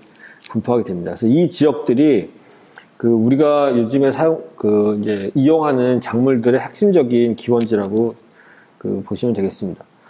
지금 몇 가지 우리가 이제 좀 중요하게 생각하는 작물들이나 동물들의 기원지를 제가 표시해 놨는데, 쌀 같은 경우는 아까 말씀드린 것처럼 동아시아, 그 중에서도 이제 중국 양자강 유적이라고 할 수 있고, 밀 보리는 이 여기서 지도에서 보면 4번 지역입니다. 여기가 이제 메소포타미아 지역이라고 해서 그 티그리스 유프라테스 강이 흐르는 거기인데, 거기에서 밀 보리가 그 재배되기 시작했고, 수수는 아프리카입니다. 여기 5번 지역에 해당합니다. 그래서 원래 이제 수수라고 하는 거는 아프리카에서 기원한 작물이다. 그 다음에 콩팥 같은 경우가 이게 이제 한국을 포함한 그 동아시아 그 지역이고, 사실 콩 같은 경우는 우리나라도 기원지 하나로 이제 추정이 됩니다. 특히 뭐 두만강 그러면은 이 두만강이 쌀두자에 찰만자잖아요. 그래서 실제 콩두자에 찰만자라 이게 콩 실은 배들이 거기 많이 다녀갖고 두만강이라고 이제 불렀던 얘기도 있는데, 하여튼 그런 식으로 봤을 때 실제 콩이 자생하기도 하고, 재배가 일어났을 가능성이 굉장히 큰 지역 중에 하나입니다. 옥수수는 지난 시간에도 말씀드렸습니다만 이제 중앙아메리카, 특히 멕시코, 그 다음에 감자, 고구마 같은 경우는 이제 아메리카 지역에서 처음 재배가 시작됐습니다. 그다음에 동물들은, 그러니까 소 같은 경우에 이제 물론 인도계 소도 있지만, 그 아까 봤던 그 메소포타미아죠. 그 중동 지방에서 이제 맨 처음 사육하기 시작했고, 이 멧돼지가 워낙 이동성이 크기 때문에 이게 멧돼지 같은 경우에도 이 기원지를 딱 찾기가 힘든데, 일단 중동, 메소포타미아 지역 또는 중국 이렇게 생각을 합니다. 그 다음에 말이 좀 그 기원지가 좀 넓은 편인데, 얘는 이제 그 이동성이 높은 동물이기 때문에 유라시아 초원지대에서 처음 기르기 시작했을 것이라고 생각하고, 양염소는 중동 지역, 그 메소포타미아 쪽. 그 다음에 개가 좀 예외적입니다. 개는 말씀드렸듯이 얘는 이미 빙하기 때부터 사람들하고 같이 살았기 때문에 어딘지 모릅니다. 유라시아 대륙에서도 발견되고 아메리카 대륙에서도 발견되고 그렇습니다. 근데 개는 좀 예외다. 그 다음에 고양이는 아프리카인데 그 중에서도 이집트. 그래서 이거는 이제 그 농경사회가 시작되면서 쥐도 많아지고 그러니까 고양이를 키워서 이제 그걸 어느 정도 퇴치하는 그런 그 일환으로 이제 키운 거라고 생각이 되고, 닭, 오리 이런 경우는 이제 동남아시아입니다. 그래서 이 닭, 오리 같은 경우에 이제 알을 낳는데, 우리나라에도 보면은 뭐 박혁거세도 그렇고 좀 위대한 사람은 알에서 낳는 그런 얘기들이 있거든요. 난생설화. 이런 게 사실은 다 동남아시아 지역에서 그 난생소라 지역에서 생겨난 거고, 사실 사람들이 위대한 사람은 알에서 태어나야 되겠다고 생각한 게 아마 닭을 키우고 오리를 키우고 그러면서 그 알에서 굉장히 뭐 신비함을 느꼈기 때문에 그랬을 것이라고 생각을 합니다. 그래서 그 각 기원지가 있는데, 요거는 이제 그 빙하기 때의 이제 그 지도입니다. 그래서 빙하기 때가 지금이랑 비슷하게 생각이 되지만, 사실 우리나라 지도를 보시면 알겠지만, 이제 아까 말씀드린 것처럼 굉장히 해수면이 낮아서 땅들이 다 이제 붙어 있고, 그다음 맨 위는 여기 베린지아라고 해서 사실 미국의 북쪽 땅하고 그 알래스카하고 북쪽 러시아 그 시베리아하고 여기가 땅이 붙어 있었습니다. 그래서 사실은 전체가 다 그 하나의 땅으로 연결이 있었거든요. 그래서 사실 사람이 인간이 원래는 인간도 사실 기원지가 있습니다. 지금 제가 말씀드리는 이런 동물이나 식물처럼 인간의 기원지는 요 사하라 사막 이하의 요 남쪽 그 여기 아프리카, 여기가 사실 모든 인간의 기원지고, 여기에서 이제 진화해갖고 쫙 다 퍼져나가는데, 그 빙하기 끝나기 전에 사람들이 요 아메리카 대륙으로 퍼져나가면서 그때 개도 같이 데리고 갑니다. 개도 같이 데리고 가서 사실은 개는 그 인간하고 거의 같이 이제 퍼져나가는 동물이라고 할 수가 있겠고, 그 다음에 또 식물 측면에서 생각을 해보면은, 그 조롱박이나 호리병박, 이런 거는 짐바브웨에서 이제 기원을 한 작물인데, 이게 빙하기 끝나자마자 아메리카 대륙에서도 발견이 되거든요. 그러니까 걔가 어떻게 갔을까 생각을 해보면은, 지금 가장 유력한 학설은 여기에서 이제 그 재배되던 박은 이제 물을 타고 이제 이동을 하거든요. 그러니까 강물을 따라서 바다로 간 겁니다. 이쪽으로. 바다로 간 다음에 이게 해류를 타고 이제 이쪽 그 아메리카 대륙 쪽으로 간 거죠. 사실 우리가 태평양을 이렇게 갔을 수도 있지 않겠냐 생각을 할 수도 있는데, 여기는 굉장히 멉니다, 사실. 굉장히 먼데 요쪽 그 대서양, 여기 지도에는 이제 안 나옵니다만, 잘렸습니다만, 대서양 쪽으로 돌면은 훨씬 더 이제 가깝게 갈 수 있고, 해류를 돌기 때문에 그렇게 해서 퍼진 거 아니냐. 그래서 몇 가지 예외적인 그 동식물이 있습니다. 개나 박 같은 거는 예외적인데, 기본적으로 빙하기 때 이런 식으로 이제 분포가 돼 있다가 결국은 그 육교가 끊어지거든요. 육교가 끊어지면서 사실 지구가 한 지붕 두 가족처럼 됐습니다. 그러니까 지난 거의 만 년 동안을 빙하기가 끝난 다음에 한 지붕 두 가족처럼 됐다는 게, 이 신대륙, 그 아메리카 대륙에 있는 사람들하고 요 구대륙에 있는 사람들하고 서로 자기네들이 존재하는지도 모르고 그냥 이렇게 떨어져 살았죠.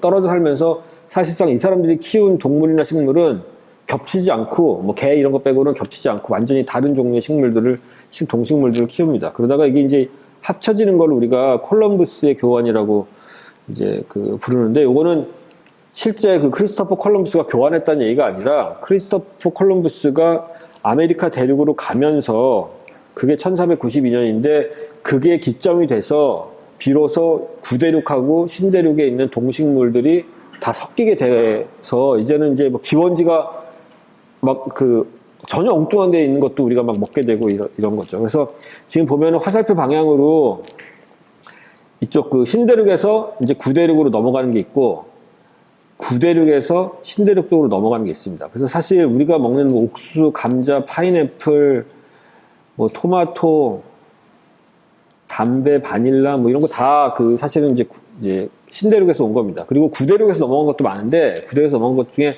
대표적인 게 뭐 가축들요. 사실 가축은 다 구대륙에서 넘어간 겁니다. 근데 가축을 이 신대륙에서 키우지 않은 건 아니거든요. 근데 이쪽은 가축이 별로 없습니다. 그래서 지금 가축 중에 뭐 알파카, 뭐 들어보신 적 있습니까? 라마, 기니피그, 칠면조는 들어봤죠. 칠면조. 근데 그런 것들을 이제 가축이라고 키우는데, 사실 우리 입장에서는 별로 그렇게 매력적이지 않습니다. 왜냐면 우리는 양, 염소, 말, 닭, 뭐 이런 게 훨씬 더 이제 유용하기 때문에, 저는 그나마 좀 먹는 게 칠면조인데, 미국 사람들은 칠면조를 먹는데, 저는 칠면조 먹을 때마다 이게 닭을 먹지 칠면조를 왜 굳이 먹을까 그런 생각을 합니다. 닭이 훨씬 맛있습니다. 그리고 저는 알파카, 라마 이런 거 먹어보지 않았거든요. 근데 소나 돼지나 그런 게 훨씬 더 맛있을 것 같습니다. 그리고 기니피그 같은 경우는, 제가 그래서 알파카나 라마 같은 경우는 한번 먹어봐야지 그래갖고 인터넷으로 혹시 한국에도 하는 음식점 같은 게 있나 찾아봤는데 없습니다. 없어요. 그러니까 그거는 별로 우리 입장에서는, 그러니까 이미 소나 그런 그 염소나 그런 거에 비해서 별로 그 경쟁력이 없습니다. 그 다음에 말은 이제 탈 수도 있는데, 라마나 이런 거는 타기도 힘들거든요. 그러니까 못 탑니다. 그거는 짐으로만 짐을 실는 용도로만 쓸 수 있지. 그래서 이제 그 가축류 같은 경우는 거의 이제 구대륙에서 이제 넘어갔습니다. 그 다음에 이제 병균들, 가축이 넘어가면서 병균들도 같이 넘어가죠. 근데 그거는 이제 상호 관련된 게, 우리가 그 앓는 병의 대부분 다 동물로부터 온 거, 특히 이제 가축으로부터 온 거거든요. 그래서 얼마 전에 앓은 코로나 같은 경우도 사실 야생동물이긴 하지만 어쨌든 동물로부터 우리한테 온 거잖아요. 그런 식으로 인간의 병의 상당 부분은 동물로부터 온 거기 때문에, 그러니까 병하고 동물이 같이 신대륙으로 넘어갔습니다. 그래서 어쨌든 지금은 이 콜롬비안 익스체인지가 일어나서 사실은 어떤 게 신대륙 작물이고 어떤 게 구대륙 작물인지 모르는 그 상황이 됐습니다. 그래서 저는 가끔씩 이제 밥 먹을 때마다 이게 어디서 온 걸까를 생각을 하는데, 제가 그 사례로 이제 2개를 올려놨습니다. 백종원 김치찌개라고 되어 있는데, 이거는 이제 PPL은 아니고 그냥 이제 인터넷 찾아보니까 김치찌개 레시피 이렇게 찾아보니까 백종원께 제일 먼저 나와서 그걸 올려놓은 건데, 이거는 백종원이 말하는 그 김치찌개 만들 때 어떤 거를 넣어야 되는지 하고, 제가 그거를 그 재료가 어디에서 온 거냐, 여기에서 어디에서 온 거냐고 하는 거는 우리가 음식점 가면은 뭐 써놓은 중국산, 국내산 이게 아니라, 그게 어디서 지금 생산되는지 문제가 아니라 원래 그 식물이나 동물이 전 세계 지구상에서 어디에서만 기르던 것이다. 몇 가지만 보면은, 일단 돼지고기 같은 경우에는 이제 그 중국이라고 생각할 수 있겠고, 설탕이 되게 재밌습니다. 설탕 같은 경우에 이제 백종원 레시피 특징이 설탕을 많이 넣는 거잖아요.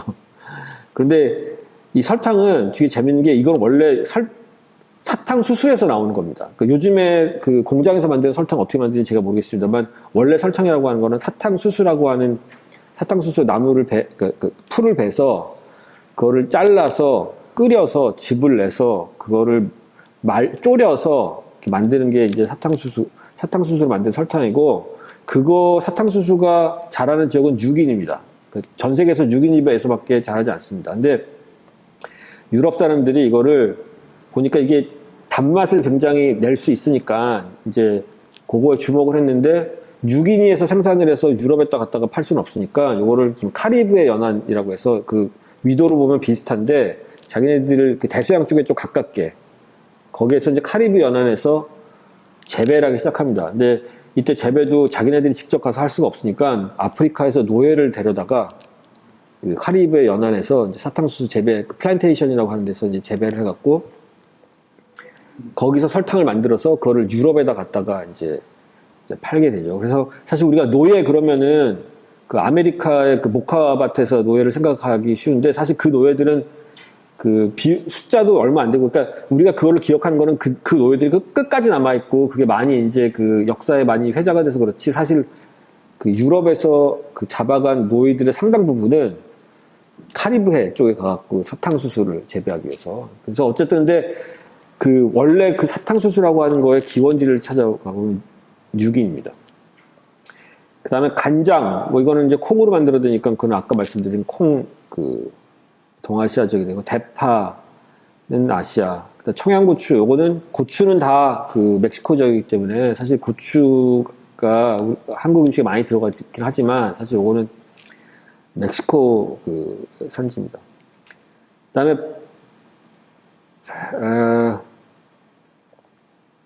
배추. 사실 고추가 신대륙 작물인 건 사람들이 많이 알지만, 사실 배추는 뭔가 어떤가 생각을 하는데, 사실 배추도 유라시아 대륙이고 한국 쪽보다는 저쪽 지중해 쪽에 더 가깝거든요.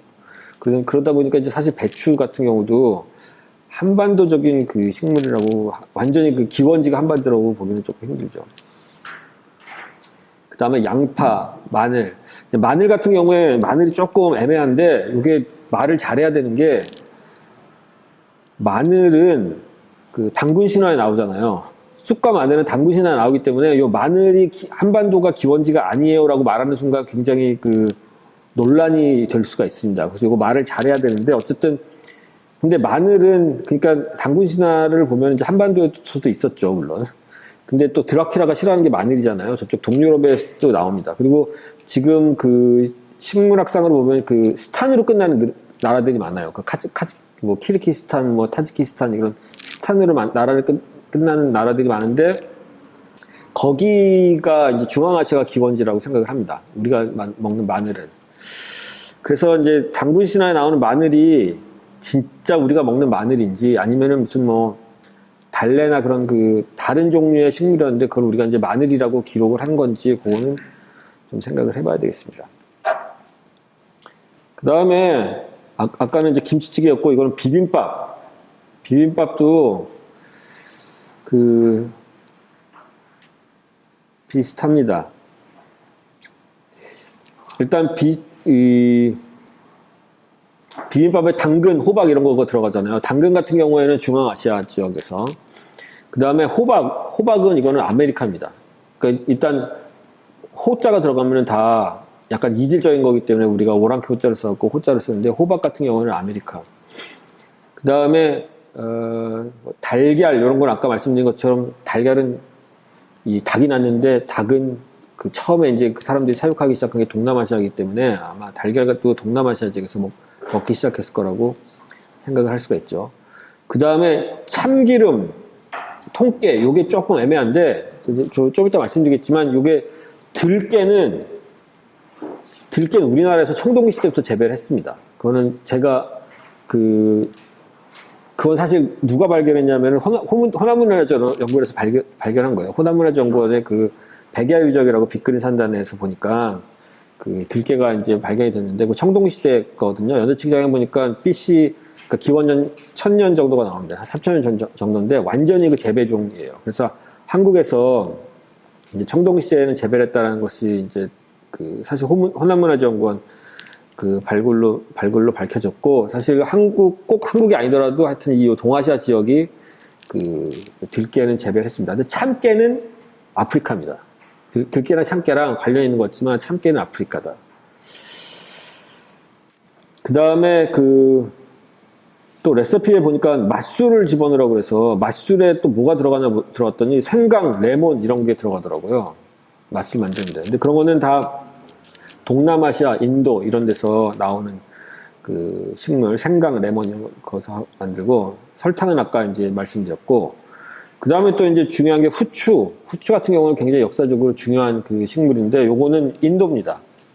그래서 뭐 다들 아시겠지만 유럽 사람들이 그렇게 배를 타고 기어코 인도에 가려고 했던 게 후추를 얻기 위해서인데 사실 그 사람들이 이제 무역을 할 때 기왕이면은 가볍고 이동하기 쉬운데 값 많이 나가는 거 이런 거가 좋잖아요. 아주 그 값이 많이 나가더라도 이동하는데 비용 많이 들고 부피 크면은 그거는 그 장사하는데 그만큼 이윤이 남지 않습니다. 후추 같은 경우에는 이동도 쉬운데 부피는 작고 팔면 돈은 많이 되고 그러니까 훨씬 더 이게 유럽 사람들 입장에서는 더 장사하는 데도 가치가 많이 있을 거라고 생각을 했는데 요거는 이제 인도에서밖에 안 자라기 때문에 그렇기 때문에 이제 그만큼 더 어떤 경제의 가치가 있었던 거죠. 자, 그래서 모든 그 작물들이 이제 기원지가 있습니다. 이제 고고학적인 상황에 대해서 좀 말씀을 드리면은 일단 중국 같은 경우에 중요한 작물이 남쪽은 벼, 북쪽은 잡곡이었습니다. 그래서 잡곡이라고 하는 거는 조, 기장 이런 거라서 일단 신석기 시대부터 남쪽은 벼, 북쪽은 잡곡 이렇게 딱 구분이 되어 있습니다.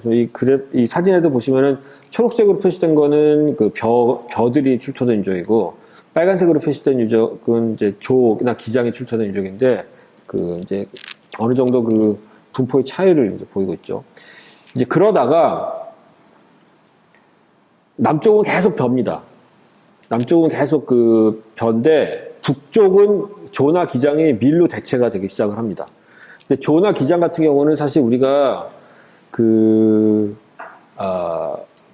원래 형태가 뭐였는지 정확하게 모릅니다. 조 같은 경우는 아마 강아지 풀이 아니었을까 생각을 합니다. 그러니까 우리가 보는 강아지 풀이 사실은 조의 먼 조상이라고 생각을 하고, 근데 기장은 아직도 모릅니다. 그러니까 원래 그 조상이 뭔지 모릅니다. 근데 이제 원래 그런 것들을 중국 신석기 시대에 키웠는데, 그러다가 저쪽 그 메소포타미아 지역에서 이제 여기 그 우르무치 지역, 여기가 이제 실크로드거든요, 사실. 여기 실크로드, 지금 우리가 실크로드라고 인식하는 이쪽을 타고 이제 들어와서 미리 이제 확산이 됐습니다. 그래서 그러면서 중국이 원래는 남쪽의 변홍사, 북쪽의 그 조나 기장 문화권에서 그 다음에는 이제 남쪽의 변홍사, 북쪽의 밀 문화권으로 이렇게 두 개로 이제 구분되는 양상을 보입니다. 그래서 고고학 유적으로는 남쪽에 가면은 이제 양저 문화라고 해서 그 굉장히 옥기를 많이 만든 그런 유적이 있는 그 문화가 있는데, 요거는 지금 상해 인근에 이제 있는 그런 유적들이고, 이런 식으로 그 수로도 만들고, 그 다음에 공동으로 쓸 수 있는 그런 어떤 제사나 그런 재단을 갖춘 그런 시설물들을 만들고 그랬습니다. 북쪽에 가면은 조나 기장 문화권에는 앙소 문화라고 하는 게 굉장히 유명을 해서, 이런 식의 채색 토기를 쓰고, 그 다음에 강채 유적처럼 이렇게 주변에 이렇게 그 환호, 이제 도랑 같은 게 돌아가고, 안에 이제 그 여러 그 가구들이 모여있는 그런, 이제 취락을 만들면서 생활했습니다. 사실 이것도 더 이제 세부적으로 들어가 보면은 그 당시의 농경사회에 대해서 많은 걸 알 수 있는데, 이거는 방금 말씀드렸던 거 강채 유적의 그 평면도입니다. 이제 원래는 이제 지금 요 그 위에 보이는 요 사진은 이제 복원을 해놓은 거고, 그 다음에 복원해 놓은 거 보면 이렇게 가운데 이렇게 그 이제 빈 공간이 있죠. 빈 공간이 있고 주변을 이렇게 집들이 이렇게 에워싸고 있는 그런 양상인데, 보면 여기 이제 발굴한 그 평면도를 보시면 여기 가운데가 이렇게 좀 비어 있고 집들이 이제 주변에 있습니다. 지금 이렇게 보면 우리가 패턴이 잘 보이지 않은데, 이제 고고학자들이 이걸 분석을 해봤더니 집들이 막 랜덤하게 그냥 그 분포해 있는 게 아니라 사실 이렇게 돼 있지만 5개 정도의 주거군을 가지고 있다. 그래서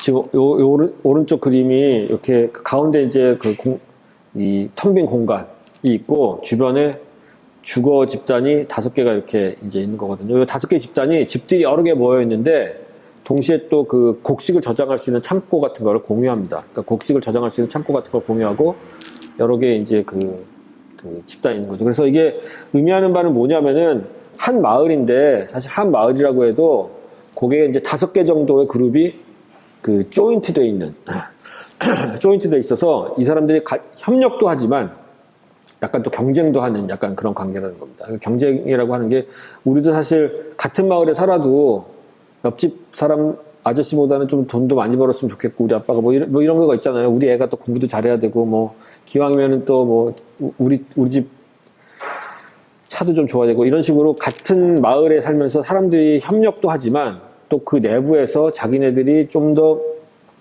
경제적인 거에서 더 윤택하게 살기 위해서 경쟁하는 이제 그런 관계였을 거라고 이제 생각을 합니다. 그래서 이런 식의 농경 사회가 이제 중국에서는 발전했고, 그 기반이 되는 것은 그 북쪽 지방 같은 경우는 조, 기장, 밀, 그 다음에 남쪽 지방 같은 경우는 계속해서 이제 벼농사가 유행을 했습니다.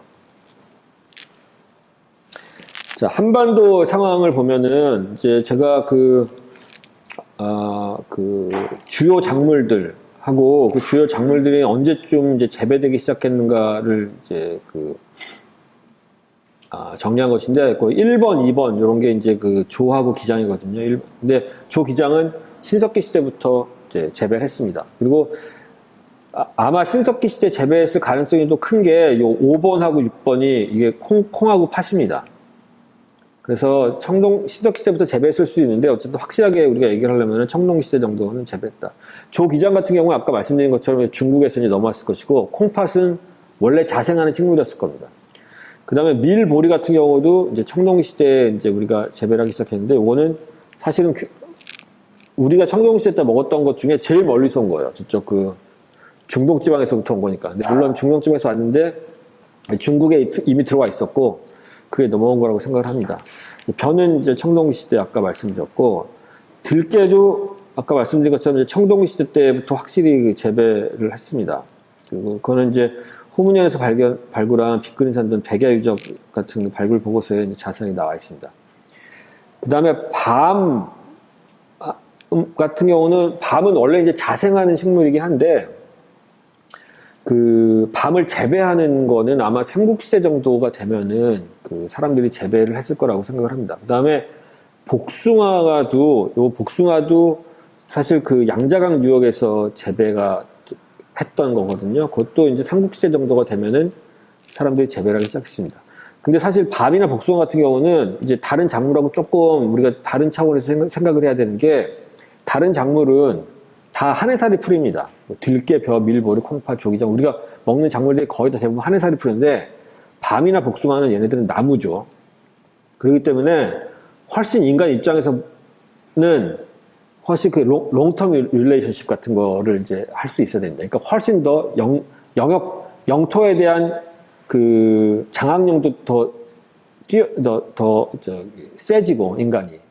그 다음에 내가 여기에서 오래오래 살 거야 라는 어떤 그런 그 장소에 대한 어떤 그 관념도 더 세질 때 이제 나무들을 키울 수가 있기 때문에, 이거는 이제 그 굉장히 중요한데, 사실 역사 시대에 들어서면은 이런 그 수목 재배가 그 실시가 되기 때문에, 요거는 이제 제가 다음 주에 더 자세하게 말씀드리도록 하겠습니다.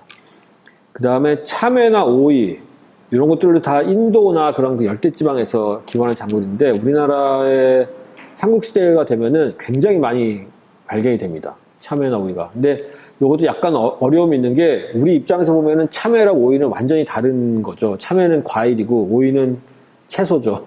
참외는 그냥 먹고, 오이는 초고추장 찍어 된장이나 초고추장 찍어 먹는, 그러니까 우리 입장에서는 굉장히 다른 식물인데, 이게 참외랑 오이랑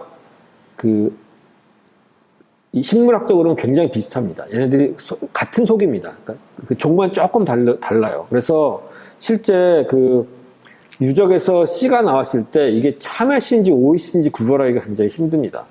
근데 이게 참외냐 오이냐에 따라서 굉장히 문화적인 의미는 달라지는데, 어쨌든 사실 참외라는 게 참오이라는 거니까, 그래서 이름에서도 그렇고 어려운 점이 있습니다. 그 다음에 대마 같은 경우에 사실 우리나라에서 언제부터 재배됐는지 확실하지 않습니다만, 앞으로 저는 개인적으로 이제 대마를 좀 우리가 주목해서 봐야 된다고 생각을 하는 게, 아까 말씀드린 것처럼 빙하기가 끝나면서 날씨가 따뜻해졌거든요. 날씨가 따뜻해졌는데, 날씨가 따뜻해졌다는 측면도 있지만 사계절이 뚜렷해졌습니다. 그러니까 봄, 여름, 가을, 겨울이 뚜렷해진 거예요. 그러니까 우리가 겨울에는 무슨 옷을 입었을까 생각을 해보면 분명히 털옷 같은 걸 입었을 겁니다. 날씨가 추우니까 털옷을 입지 않으면 생존이 힘들었을 겁니다. 근데 그러면 더울 때 여름에 뭐 입었을까 생각을 해보면 털옷은 덥거든요.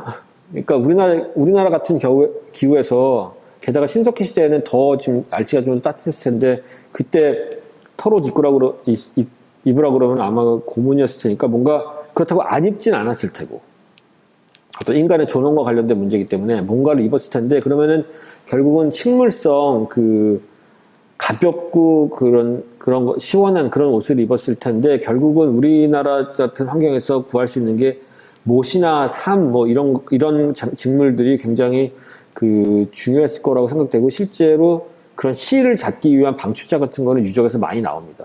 근데 다만 우리가 동물 털이 아니면은 어떤 식물로 옷을 만들었는지 모릅니다. 그래서 이제 그걸 좀 밝혀야 되기 때문에, 식물성 옷으로 직물이 어떤 거가 있나, 그것도 생각을 해야 되고, 또 박 같은 경우도 아까 말씀드렸듯이 이거는 이제 인간에 의해서도 이용하지만 해류에 따라서도 이용하기 때문에, 그리고 박이라고 하는 게 굉장히 또 유용성이 많은 식물이기 때문에, 이건 가벼운 그러니까 물병이나 술병 이런 것도 만들 수 있고, 그래서 이런 것들을 이제 좀 주목해 봐야 된다고 생각을 합니다. 그래서 우리나라에서 발견되는 이제 조나 기장, 신석기 시대부터 발견되는 조나 기장은 이제 아픈 형태로 많이 발견이 되고, 특히 운서동이라고 해서 이 유적은 지금 인천공항 유적이거든요. 그러니까 인천공항이라고 하는 인천국제공항이 사실은 운서동이라고 하는 인천 앞에 있는 섬들을 다 발굴을 하고 거기를 개발을 하고 그 다음에 이제 만든 유적입니다. 거기 가보면은 이제 실제로 식물 유체 같은 데서도 많이 이제 발견이 되죠. 이제 문제는, 그러면은 우리가 작물은 이제 어떤 작물을 먹었는지를 알겠는데, 이것들을 어떻게 키웠을까? 이거를 우리가 이제 고고학적으로 생각을 해야 되는데, 사실 이거에 관련해서 우리가 모르는 게 많습니다. 이거는 국립문화재연구원에서 그 강원도 고성에서 발굴하면서 신석기 시대 밭이 발견됐다고 해서 사실 신석기 시대 밭으로 보고한 유적인데, 그러니까 이거는 또 논란이 있습니다. 과연 이게 정말 밭이냐 아니냐, 혹시 그 시대 같은 거가 이제 일로 오인한 거 아니냐. 그래서 저는 개인적으로 그냥 조나 기장이 신석기 시대 발견됐으니까 그걸 키운 밭이 있겠지 어딘가에. 화분에 키우진 않았을 테고 밭이 있겠지, 그냥 이렇게 마음 편하게 생각을 하는데, 사실 분명히 그 어떤 키운 그 경장 유구가 있을 것이고, 그 경장 유구를 찾아내는 거는 굉장히 중요하다. 그리고 청동기 시대에 들어서면은 이제 논이나 밭이 굉장히 많이 발견됩니다. 그러니까 우리가 어떤 작물을 먹었다는 걸 알 수 있을 뿐만 아니라 실제 그거를 어떤 그 유구에서 키웠는지. 요거는 논산 마전이 유적에서 이제 발굴한 건데, 요거는 그냥 그 발굴된 평면도만 보면은 이게 어떤 유구였는지 이해하기가 힘들어서 오른쪽에 이제 복원된 사진 같은 거 같이 올렸는데, 이런 식으로 약간 경사면이 있을 경우에 이 경사면을 따라서 논을 만들어서 이제 벼를 재배했던 그런 유적이 되겠고, 그 다음에 저 개인적으로는 사실 평거동 유적이라고 하는 유적에서 이제 분석을 많이 했는데, 평거동 유적이라고 하는 데는 저 진주에 가면은 진주 댐이 있습니다. 진주 댐이 있어서 이제 댐을 만들면은 여기 댐을 만들면은 이 위가 이제 그 강의 상류가 되는데, 이 상류는 다 물에 잠기게 되거든요. 하루에 댐이 생기면은 상류는 그 강의 그 수위가 상승하기 때문에, 그래서 여기 뭐 1, 2, 3, 4, 5번 이런 데들이 다 이제 유적입니다. 강 연안에 있는 유적인데 여기를 다 발굴했고, 그 다음에 평거동 유적이라고 하는 데는 그 댐 남쪽에 여기 오른쪽에 사진에 보이는 것처럼 이런 평탄지대인데, 여기에 이제 아파트를 짓기 시작을 하면서 아파트 단지 같은 걸 지면서 여기를 개발을 해서 여기서 발굴했습니다. 그래서 여기는 경남발전연구원이라는 데서 이제 발굴을 했는데, 보면은 청동기 시대에 논도 발견이 되고, 여기 지금 발굴하고 있는 게 이게 논입니다. 그래서 여기 하얀색으로 표시된 게 왼쪽 사진에서 보는 것처럼 우리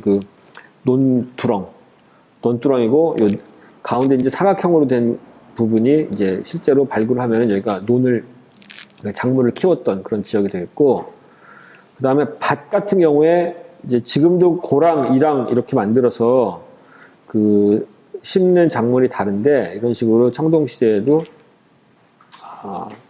고랑, 이랑을 만들었습니다. 그 다음에 거기에서도 여기 왼쪽에 보는 것처럼 이렇게 작물들이 발견이 돼서, 이게 실제로 여기서 어떤 작물들을 재배했는지를 알 수가 있습니다. 뭐 간단하게 어떤 시대적 특징에 대해서 말씀드리면은, 청동기 시대의 논을 구획한 거는 요런데, 이 삼국시대 되면 이런 식으로 바뀌거든요. 그래서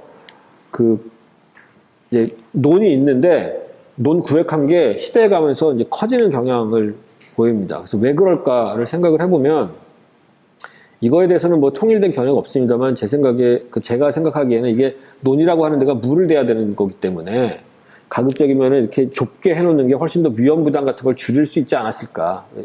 왜냐면 이렇게 넓게 해놓으면 여기다 물을 못 대면은 거기 있는 게 전부 다 농사를 못 지는 거지만, 요거를 좀 좁게 해놓으면은 혹시 가뭄이 들어도 위험 부담을 좀 줄일 수 있지 않았을까. 뭐 그렇게 또 생각을 해보고, 아니면 요거 하나하나가, 요런 구획 하나하나가 소유하는 집이 달랐을 거다. 뭐 이렇게 주장하시는 분들도 있고 그렇습니다. 근데 어쨌든 청동기 시대가 되면은 이렇게 좁게도 이제 농사를 가능한데, 삼국시대가 되면은 이렇게 크게 할 수밖에 없었을 거예요. 왜 그러냐면, 삼국시대가 되면은 이제 소를 이용한 우경을 합니다.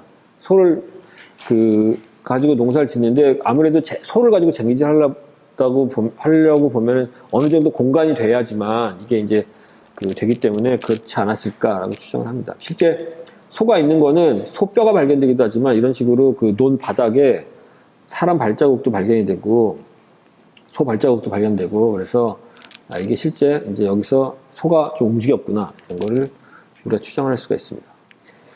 다음에 울산에 가면은 또 이런 식의 옥현 유적이라고 있는데, 이 유적 같은 경우는 재밌는 게, 일단 주거지도 발견이 됐고, 그 다음에 논 밭이 다 발견이 됐습니다. 그래서 지금 평면도를 보면은 이런데, 사진으로 보시면은 여기 이제 약간 높은 지대, 여기 높은 지대가 청동기 시대 사람들이 살았던 곳이고, 그 다음에 여기 이제 논하고 밭이 있고, 아마 여기 길이 있습니다만 여기가 쭉 다 이어졌을 겁니다. 그 다음에 사진은 보이지 않지만 더 멀리 가면 이제 강이 있고 그랬을 겁니다. 그래서 강 연안에서 사람들이 논밭을 만들고 청동시대 때 이제 생활했던 그런 지역이라고 생각할 수가 있습니다.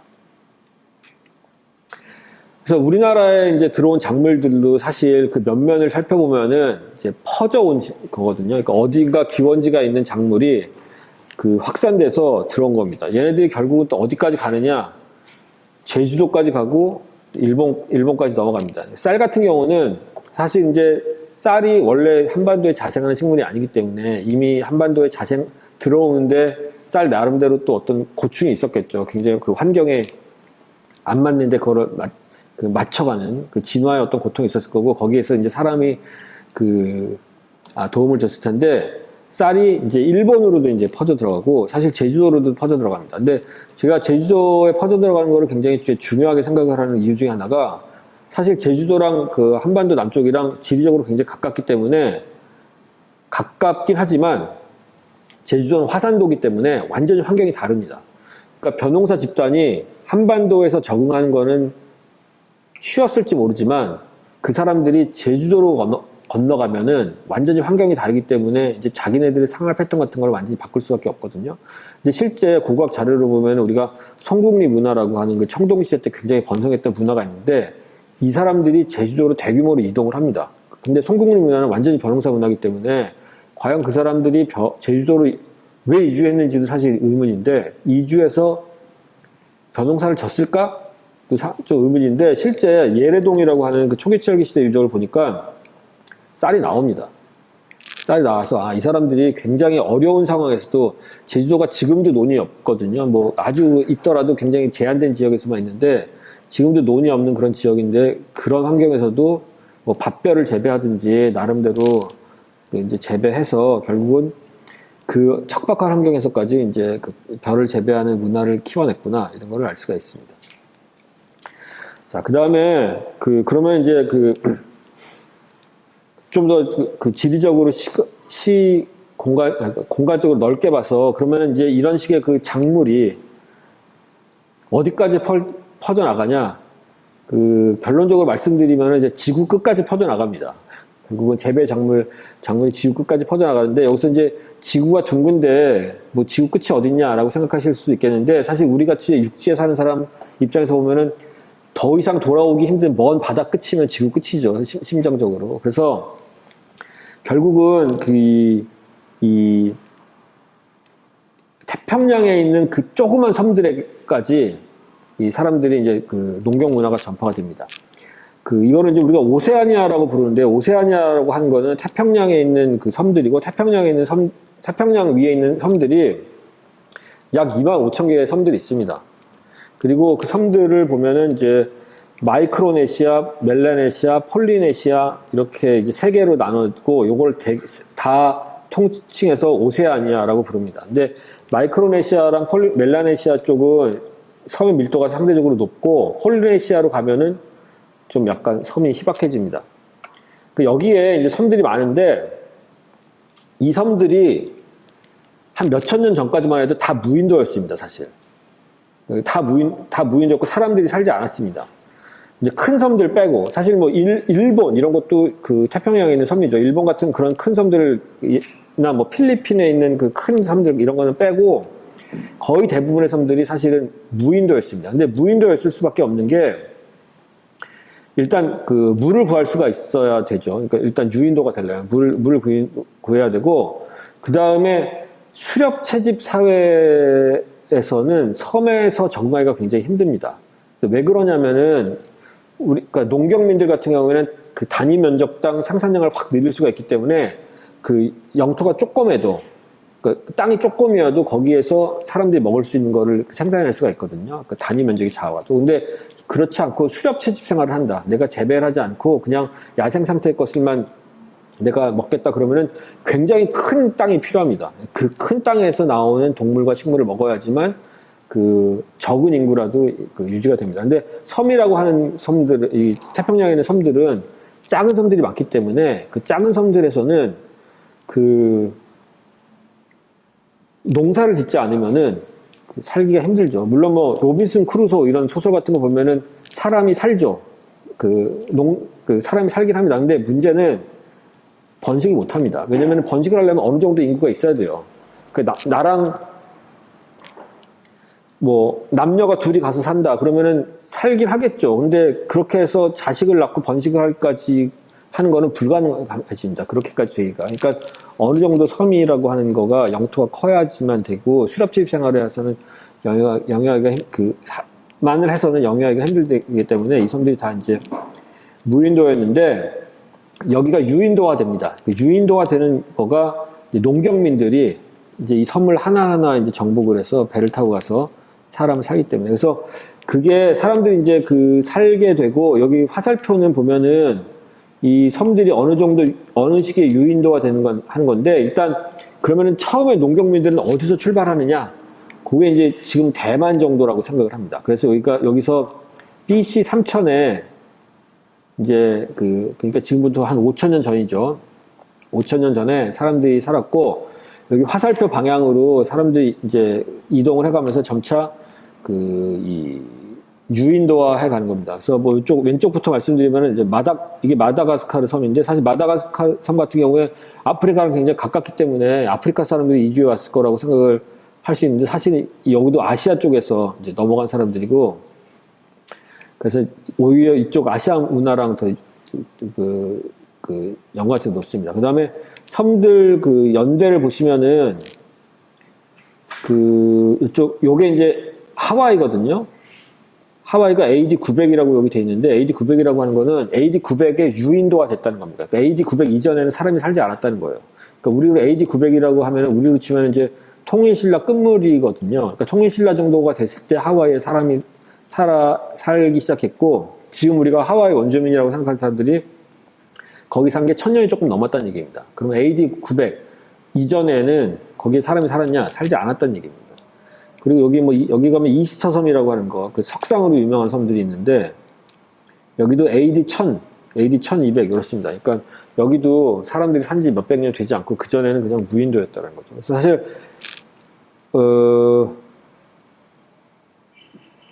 연대를 보면은 요게 이제 시발적인 문화고, 다 하와이 800, 이스터 800에서 1200 이런 식으로 연대가 이제 바뀝니다. 근데 보면은 뭐 BC 연대도 있지만 여기 C 기원 후에 이제 유인도가 됐기 때문에 상대적으로 역사는 짧은 편입니다. 자, 그래서 아까 제가 요쪽 대만 쪽에서 이제 갔다고 말씀을 드렸는데, 여기서 갈 때 시원적인 문화가 있습니다. 시원적인 문화는 우리가 라피타 문화라고 이제 부르는 건데, 라피타 문화라고 하는 거는 일단 농경 문화고, 이런 특징적인 이런 토기를 썼고, 항해술이 굉장히 뛰어났는데, 이런 식의 배를 타고 이제 이동을 하는 거죠. 섬에서 이동. 근데 아까 말씀드린 것처럼 오세안이나 멜라네시아 지역은 섬의 밀도가 높기 때문에 거기는 빠르게 이제 사람들이 이주를 하는데, 폴리네시아 지역으로 가면은 섬의 밀도가 적습니다. 그러니까 멜라네시아 지역 같은 데서는 내가 섬에 있으면은 저쪽 섬이 보입니다.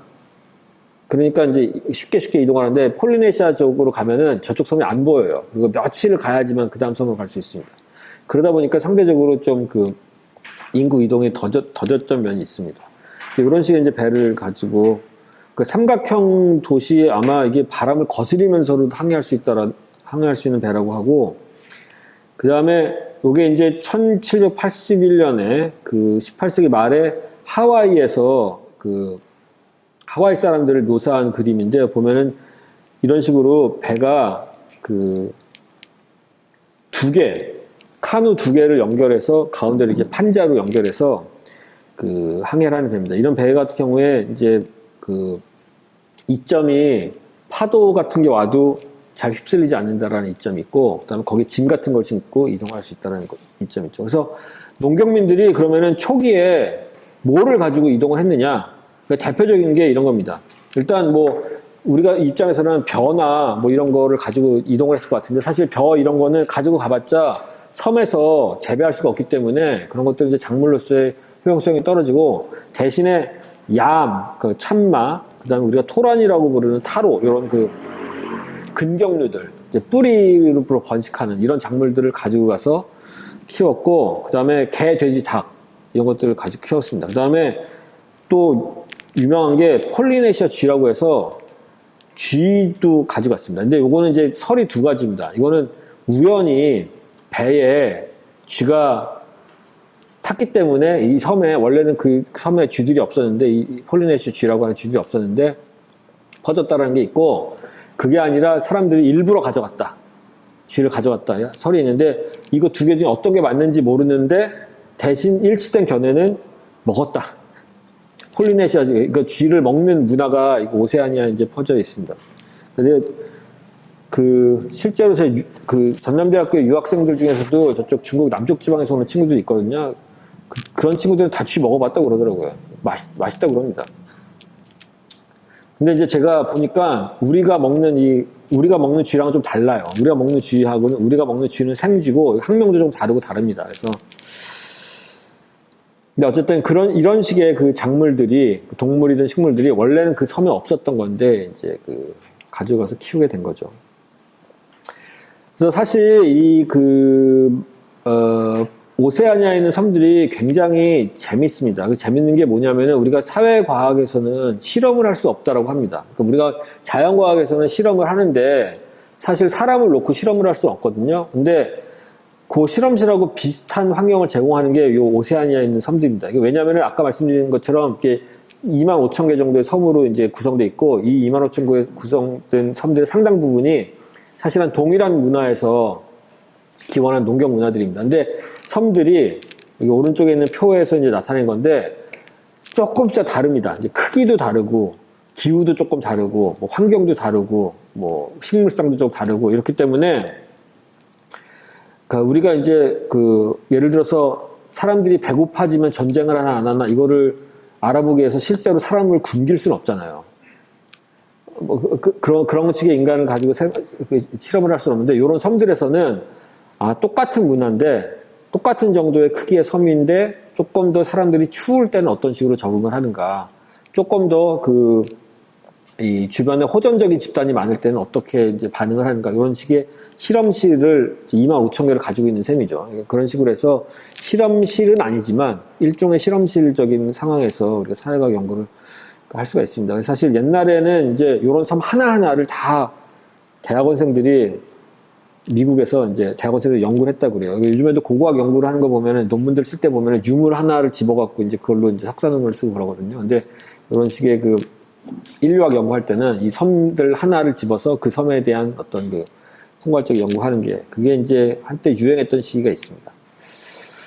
그래서 요거는 좀 그래프가 의미하는 바는 뭐냐 하면은, 여기 APS라고 되어 있는 게